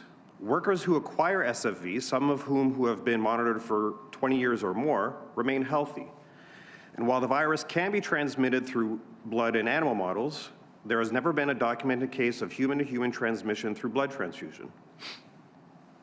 Despite this, Canadian policy still takes a very conservative stance. The current deferral was introduced in early 2000s out of an abundance of caution after researchers demonstrated transmission in animals, and at the time, Chief Public Health Officer acknowledged there was no evidence of illness in humans, and yet the deferral was put in place as a precautionary measure. 2 decades later, we now have important context. theoretical risk has not translated into real-world harm. Countries like the United Kingdom, for example, take a more targeted approach. They defer people only if they have had a high-risk incident, such as a bite or a scratch. And in places like the United States and Australia, there is no specific SFV deferral at all, reflecting a judgment that the risk is minimal. So, why does Canada still exclude anyone who works with primates, even if they've never had a high-risk exposure? The blanket rule eliminates many responsible, well-trained professionals who follow strict safety protocols every day. These are exactly the type of people we want in our donor pool. Careful, health-conscious individuals who want to contribute but are told they can't simply because of the career they chose. Instead of a broad exclusion, we should implement evidence-based targeted screening. That means asking more precise questions. Questions that distinguish routine, low-risk contact from genuine, high-risk incidents. It means deferring individuals only after documented events like a bite, scratch, or significant fluid exposure, and allowing others with low-risk occupational contact to donate. And it means reviewing the policy as new research emerges. There are real benefits to this approach: a larger, more diverse donor pool, policies that better reflect decades of scientific data, and greater trust in a system that shows that it can adapt when evidence supports change. Some may worry that unknown risks could emerge in the future, and that's fair. But this is why we propose event-based deferrals and regular policy reviews so safety remains strong. Others may argue that blanket rules are simpler.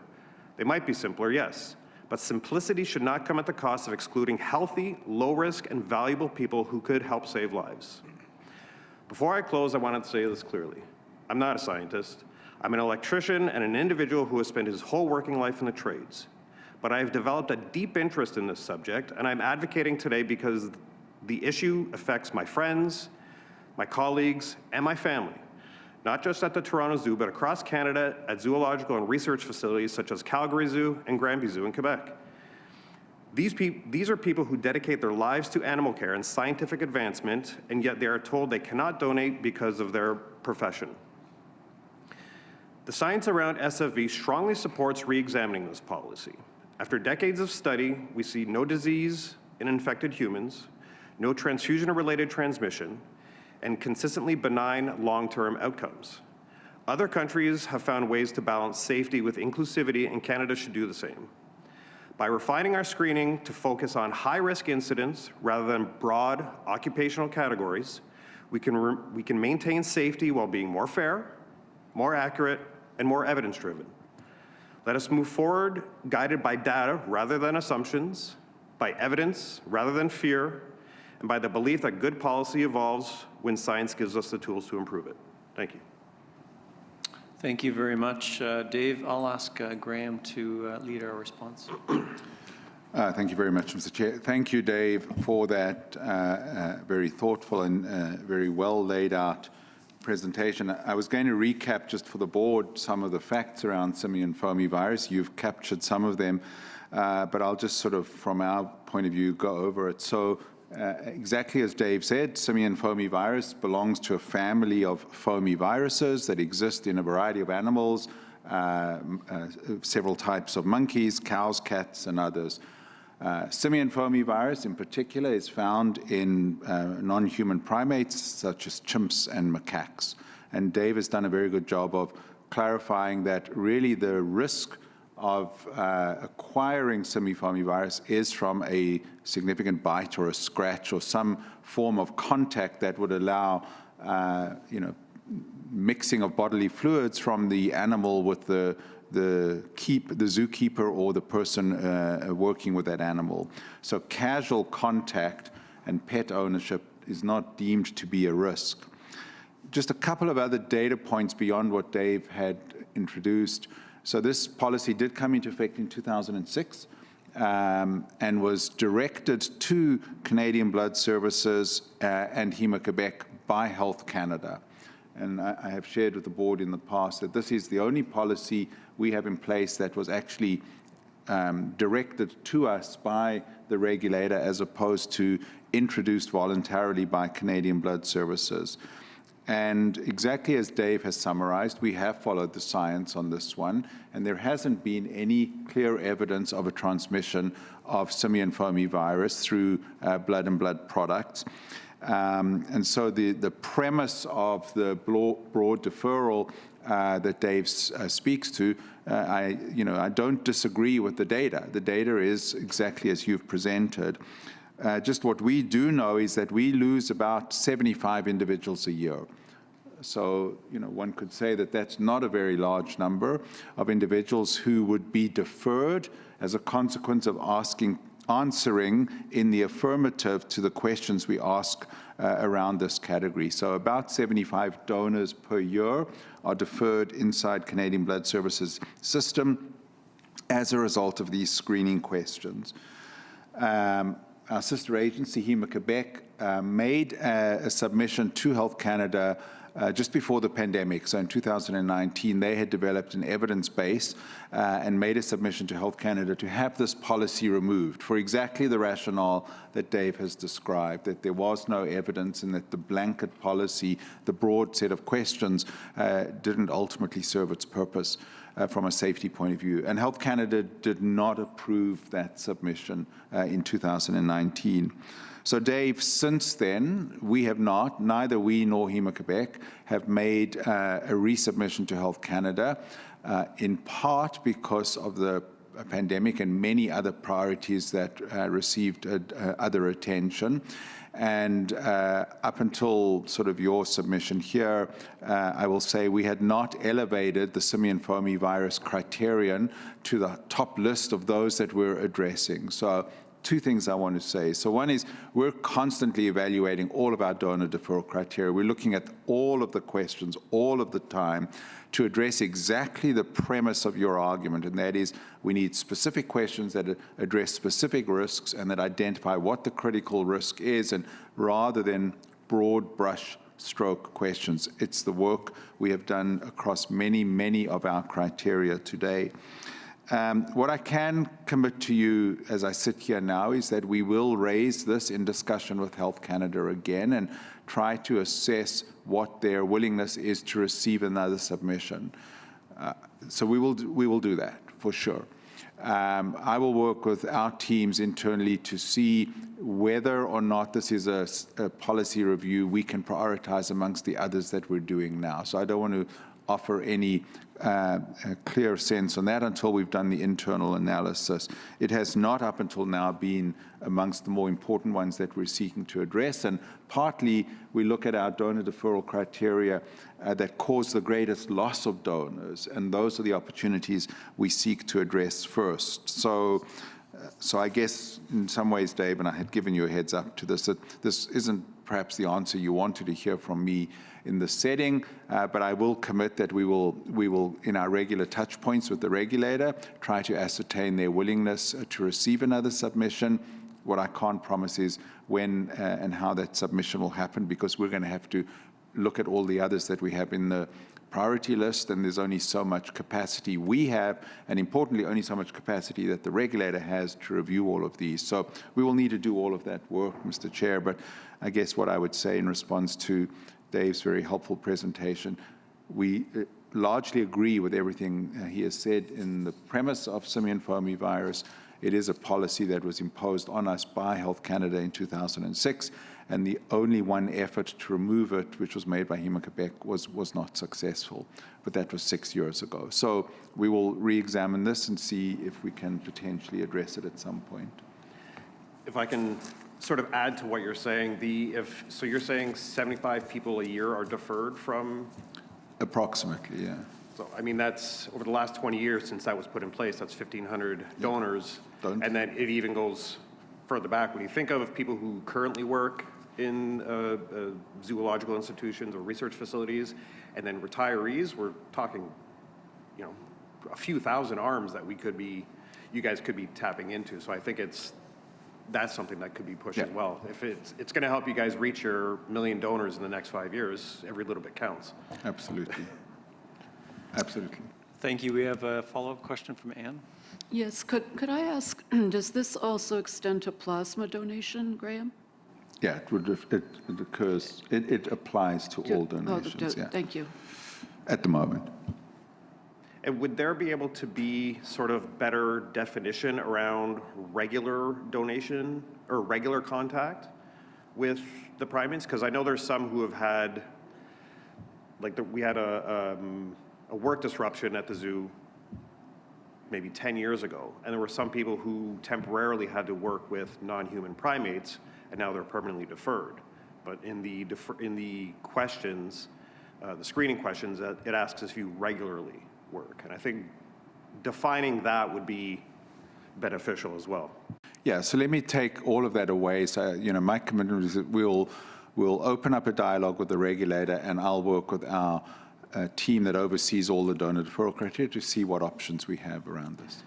And then again, on behalf of the zoo, whoever the regulators are, we'd like to invite them out if they would like to come to the zoo to see how our keepers interact with the animals, the safety protocols that are in place, the PPE that they wear, and it might help ease some of the fears. So, thank you.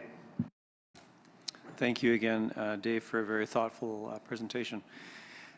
We have one other presentation today, kind of a last-minute ad here, and I wanted to welcome Angela Diano, Chair of the Board of the Network of Rare Blood Disorder Organizations, to speak today.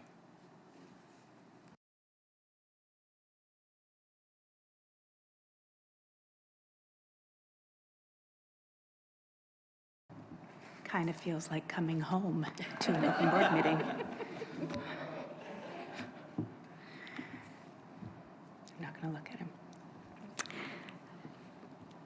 She knows me too well, so. When I spoke here in December 2023, I never imagined I'd be back so soon. However, when Jennifer Van Gennep and I learned that Dr. Israel Levy would be retiring from the organization in January, we both felt a deep sense of disappointment, even though we are happy for him as he embarks on this new chapter. His departure is a significant loss for the blood and bleeding disorders community across the country, which is why we wanted to be here today for his final open board meeting. Interestingly, when we first found out that Israel would be leaving Canadian Blood Services, Jennifer, the executive director of the Network of Rare Blood Disorder Organizations, and I were simultaneously reflecting on the future leadership of NRBDO. I've had the distinct honor of working with Jennifer for many years in my role as chair of the board, and together we reached a crossroads this past year. We felt it was time that NRBDO also looked ahead to explore new leadership and bring forward the fresh voices of the member organizations we proudly serve. So while we are not retiring, we will both be stepping away from NRBDO in the spring. It's certainly not a goodbye, as we have no doubt our paths will continue to cross. But we did want to come here today, not to mark our own transition, but to offer a sincere and heartfelt thank you and farewell to Isra during his. When Isra joined CBS as Vice President of the Medical Affairs and Innovation Division, the Rare Blood and Bleeding Disorder patient organizations immediately sensed a tidal shift. His genuine thoughtfulness and humility resonated across every NRBDO patient group. He listened, truly listened to the patient voice, and he consistently asked how CBS could do better to meet the needs of the people it serves. Back in 2018, we didn't have the established PPRP formulary that exists today. And while we know that a meaningful organizational change takes a village, it was clear that Israel was reimagining his medical affairs and innovation village with patients at the center of every decision. We saw it in countless ways. Most of all, how he always took our calls and responded with incredible timeliness, even when he had to deliver difficult news. Personally, I think back to some very challenging years in the Alpha-1 patient community when finding a path forward often felt impossible. In 2018, while juggling his responsibilities here and traveling out of Ottawa for a course, he still managed to take my calls, often from airport gates, in between flights, and while navigating delays. I remember it vividly because it was such a clear example of his unwavering commitment to keeping patients at the center of his work. In advocacy work, patient organization leaders are often dismissed or avoided because the conversations we need to have can be really difficult. But Isra never did that. He approached even the most challenging discussions with grace, compassion, and authentic respect for the patient communities. To the patient communities that we represent, he has most certainly lived the CBS vision to help every patient, meet every need, and serve every Canadian. I have found myself at this microphone far more often than I have expected over the past decade. And without fail, when I hear Jennifer sniffling, catch Graham getting teary, but always, when I see Isra's eyes welling, I immediately start crying too.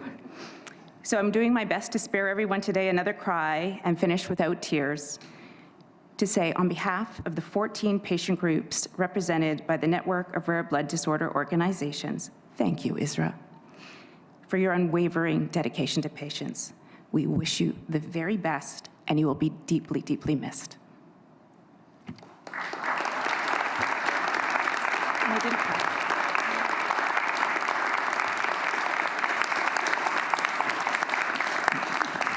By the way, we knew that was coming, but we didn't tell you. My children will tell you that I'm very, very seldom speechless. And Jim asked me when we sat down why there were tissues. Honestly, I cannot thank you enough. It is deeply meaningful to me to know that that's how the patient groups and patients feel. It is why I do what I do, and this is really a privilege beyond anything that I can really find words to express. Thanks so much. It's a privilege to say. Thank you, Angela, for those thoughtful words, and thank you again, Isra. With that, I'm going to move us to the next agenda item, and this is the part of the meeting where we're open for public questions and answers from the management team and from the board. And for those of you here in the room, we'd ask of you that you come to the microphone, and if there's some ahead of you, just line up behind them. Each live question will be limited to 1 minute. We won't have a lot of time for follow-up questions, so we'll try to minimize that as well. Everyone's reminded that asking a question in the room is expected to abide, everyone is expected to abide by the Canadian Blood Services shared commitments for safe engagement. So we ask for your respect in that regard.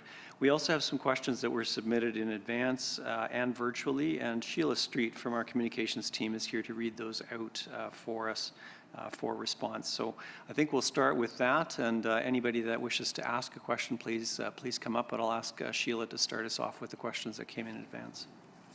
Sure, thank you. The first question comes from Deb Carey in Gander, Newfoundland. Why do you have to be 17 years old to donate? Have you ever considered lowering the age to 16 or younger? Isra, do you want to take that? Sure, thanks very much. It's a wonderful question. It is something we ponder ourselves, actually, because the precise best age for people to begin donating is actually not well known and well supported by science. Different organizations have different cutoff starting points in terms of when people are welcome to donate blood products. One of the things to really keep in mind is that while we focus a lot around this table on product safety, and on our patients always getting products that are safe, we also spend a lot of time in our groups thinking about how to keep donors from being harmed. Donation is a very safe procedure. Harm is very, very rare, but we want to make it even more rare. And we do know that teenagers have a higher rate of adverse events happening, particularly faints happening. And when people faint, it's not always just a simple faint. They can really hurt themselves quite badly. So we know that. There's a good reason to think that the earlier people donate, the higher the possibility of iron deficiency, and Graham mentioned iron deficiency already, may become an issue. And these are things that we worry about a lot. We're also aware that an individual who has a bad reaction at their first donation will often not come back. And while we're extremely grateful for the question, because it indicates a real interest, we'd encourage, I think, the questioner and friends and colleagues to just be patient, stay with us for the rest of your life, but just defer it maybe a year or two for those reasons. Thanks, Isra. The second question comes from Rick Mason in Edmonton, Alberta. I like the snacks you have after I give blood. Why do I need those? Is it better to have them before or after? I don't know, Liz or Isra, who's going to toss the snack question. Maybe I'll start with this one, Graham, and then I'll pass it over to Isra. So in 2019, we did introduce a process at our donor centers, at most of our donor centers across the country, where we launched a pre-hydration and salt intake process, which means that our donors are offered water and a salty snack when they come in for donation. And that's followed by your post-donation opportunity to have the goodies as well, the juice and the cookies. So we do encourage 500 mils of fluids and 450 milligrams of sodium prior to donation, and that's to help reduce the reactions that Isra just mentioned. So maybe I'll ask Isra if you can elaborate on why we do this. Yeah, sure. It's a great question. And you know, for those of you who might have a biology background, the important thing to remember is that the reason people may sometimes become dizzy and even faint is that there's a relatively sudden depletion of the volume that is in one's blood vessels and blood system. So with that decrease in volume, you have a tendency to become hypotensive or develop a low blood pressure. So those of us who, you know, have been told not to eat salt because we've got high blood pressure will know that eating salt and having a lot to drink increases the volume because the salt pulls fluid from other parts of the body into the blood vessels. And in fact, when one is about to donate blood, that's obviously a good thing, or plasma, that's obviously a good thing because we get the volume in the blood system to a level that it won't be a problem if we take some off. So that's the primary reason. There are other ways actually to prevent fainting, and one of the other things that we introduced at that time was what we call muscle tension. And it's a good thing to grit your teeth and pull your wrists apart as well, your fingers apart, while you're on the donation bed, because these are things that make the blood vessels tense and prevent low blood volume, low blood pressure, and therefore the adverse consequences that sometimes happen. Thank you. The third question is from Ashley Maddy in Ottawa, Ontario. What types of targeted initiatives do you envision for the new year to better attract and support donors from the African, Caribbean, and Black communities? And there were a few that I mentioned in my opening remarks, but maybe Eloise, you can expand on some, or Ron. Maybe I'll start. Graham, thank you for the question. And yeah, I think we've had a couple of great examples today of some of the things that we're putting into place. And for anyone who was able to hear the patient story at the beginning of our presentation, Naomi talked about education, awareness, and experience as being key elements of how to engage the community. We're looking to increase the participation of ACB communities in Canada, African, Caribbean, and Black in particular, to better mirror the Canadian population. And it's not just in terms of relevancy, in terms of the donor base, there's actually a patient care component as well. Sickle cell patients, many of them are going to be more benefited from people from the same background in terms of donors. So In terms of education and awareness, we are working with current partners. We are looking at expanding the sickle cell awareness group of Ontario and of Canada. We have other groups that we work with in Atlantic Canada and, excuse me, burgeoning out into Alberta as well. We have events planned during Black History Month in February, some of that are very specific and targeted at recruitment. But we also want to honor the fact that not everyone is recruitment ready, what we call it. We talked about trust, and there are, there are some historic patterns in the healthcare system where there could be communities that aren't as trustful of the healthcare system of which we are considered a part of. So working with Eloise's team, it's brokering empathy, understanding. It's for us to listen. It's for us to co-create solutions together on how to engage community for community. And the other, I think, big barrier that hopefully will be removed on time, late in 26 or 27, Graham already alluded to it in his presentation, is a new screening approach for people that have been either exposed to malaria or gone to malaria risk zones, which disproportionately affects people from ACB and South Asian communities. So I think that will open up a lot of donation possibilities writ large across the system, not just during specific campaign bursts or specific platforms that we're doing in particular. But Eloise, I'd welcome anything else that you want to add to this. Thanks, Ron. Thank you very much, Ashley, for the question. And thank you very much for your interest in this particular area of our work. Yeah, I'll just add a couple of points to what you said, Ron. I was taken by something in the OBM deck where it said build a movement. And we really are trying to build a movement with ACB communities.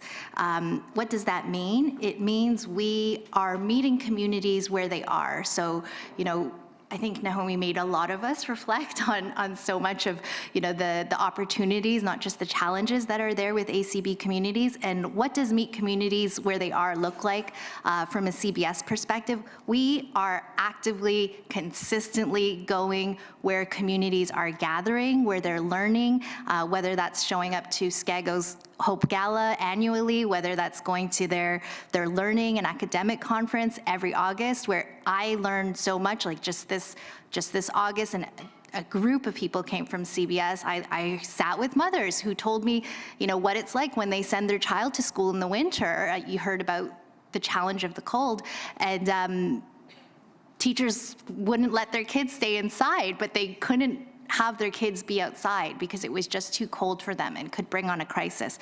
So it's not just, as Ron said, recruitment, like just asking people to donate and to recruit in that way. You need to meet folks where they are, and that's the hard work that CBS has invested in. I do want to say that it's also happening within CBS, so that we're building trust with our own ACB employees and leaders as well. I'm going to embarrass you, Richard. So, like right across from me, Richard Smith has, brokered a relationship with an organization near and dear to his heart, and that's happening later this month. Osai Ogivia, who's the director of DI, has done the same.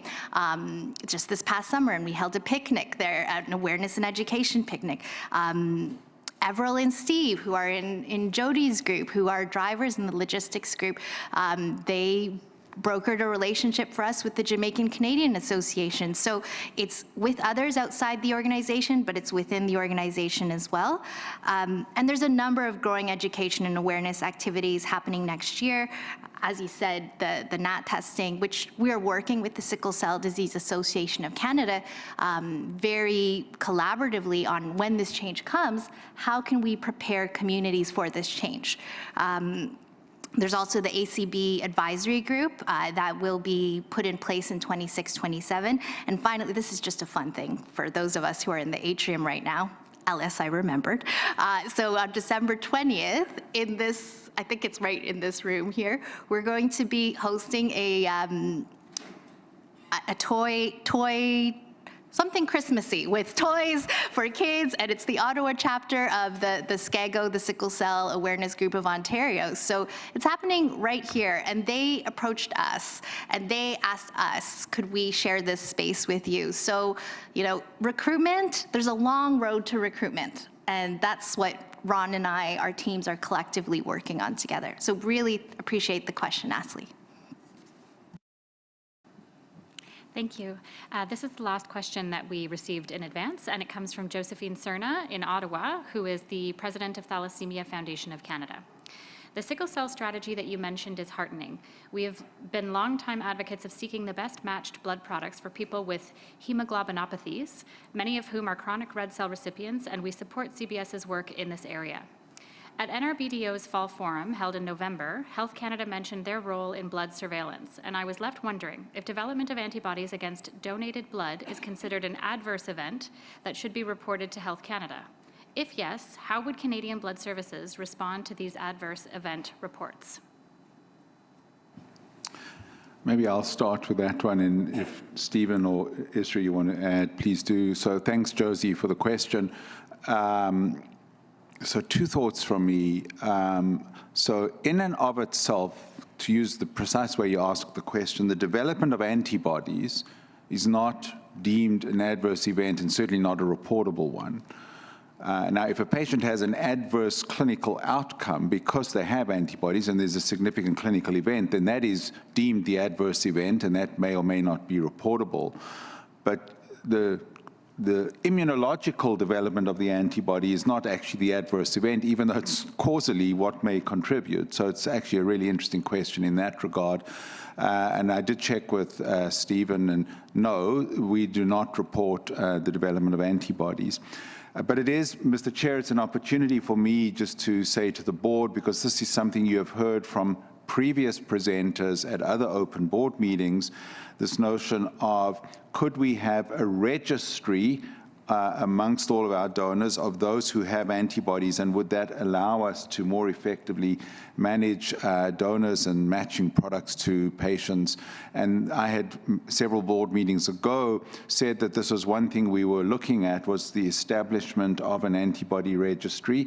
And as part of the overall sickle cell action plan that we have, I mentioned it earlier today, that is in fact one of the initiatives on the roadmap, is to look at what it'll take to build a registry essentially of donors who may have antibodies. So I wanted to, because that actually came back, I think it was 2 or 3 open board meetings ago, where that question was raised, and Josie's asking the same thing here. So it is absolutely on our roadmap, and maybe Tanya or Isra can just sort of speak to, what that would offer in the way of improved opportunities for donors and patients ultimately. Tanya? Sure, thank you for the opportunity to speak to this. Can you hear me? You're on mute, we can't hear you. I'm not on mute. We can hear you now. You can hear me now? Yes. Okay, thank you. This is a really exciting topic that's near and dear to me. Just want to preface it by saying that we work very closely with the Canadian Hemoglobinopathy Association, and they have a working party that is looking specifically at a pan-Canadian registry for hemoglobinopathy patients with for all of their patient care. So I like to think of what Canadian Blood Services might do specifically to the antibody blood management registry. There's so much more in the care of these patients that require a registry that is out of the realm of what CBS can contribute to. We are working right now to have asking hospitals to order blood differently for patients who have hemoglobinopathies, so that we can see that they are a patient who has sickle cell disease or thalassemia. That would trigger a chain of events within our system that allows us then to see if we have blood test results on them that would identify their antibodies if they have any. And then we would be able to develop a process to be able to communicate to the hospital that's ordering blood that they may have ordered a less perfectly matched unit, and we might be able to suggest something different by communicating with their physicians. And one of the wonderful things that could happen from this is that if the patient travels between hospitals, CBS would have that central information that the hospital information systems might not be able to see. So we could be a bridge between hospitals and treaters that might communicate that information to make sure that the people who are ordering the blood for these patients know exactly which blood the patient needs, to make sure that CBS provides that exact matched blood. That would be a multi-year project, and there are a lot of privacy challenges and interprovincial challenges that we need to work through. So it's not going to be quick, but we're certainly well on our way to having those discussions and building that system.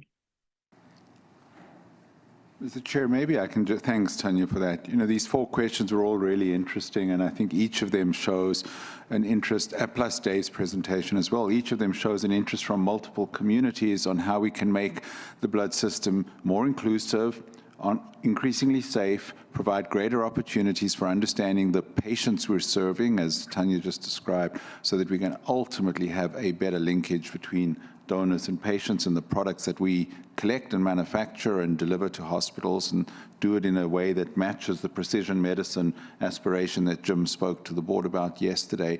So it's really, for me, and maybe I know this is the last comment, Mr. Chair, it's an opportunity to tie all these things together. All of the investment in technology, all of the investment in registries, in data systems, in data linkages, in dealing with privacy issues, in building a more sustainable inventory, in identifying communities where we can build trusted relationships and go and ultimately recruit donors from. These things all tie together at the end of the day for a better opportunity to provide products to our patients. I think you've heard from several of the EMT members, and I'll sort of state it again, it's a multi-year ambition. There are so many moving parts in this, from the very fundamental, how do you build relationships with the community, to the genomics requirements to genotype every donor available in Canada. I mean, it's just, and it's everything in between that. Maybe that's partly my answer to Kelly. We have to tackle all of these pieces, but we have to do it in a sequenced fashion, in a laid out fashion that ultimately will get us to the ambition we have of precision medicine matching products to patients who depend on those products. We have a plan. There's just an awful lot to do in that plan, from the small to the big, but I think it all ties together. That's nicely summarized, Graham and Sheila. Thank you. I think we're done with the questions that were submitted. I don't see a line as well, but I'll just layer over what Graham just said. You know, over a quarter century in our evolution, we continue to learn. We continue to look for those opportunities to do things differently and enhance both safety and accessibility. So that's our commitment to everyone. So thank you everyone for joining us today. We certainly appreciate your contributions. We appreciate the thoughtful questions. As we wrap this up, we're always open to feedback as well. So we encourage you to submit any comments to engage@blood.ca. It's an opportunity to provide some input to us. And that marks the end of our open board meeting for today. So thank you again, everyone. Have a great afternoon.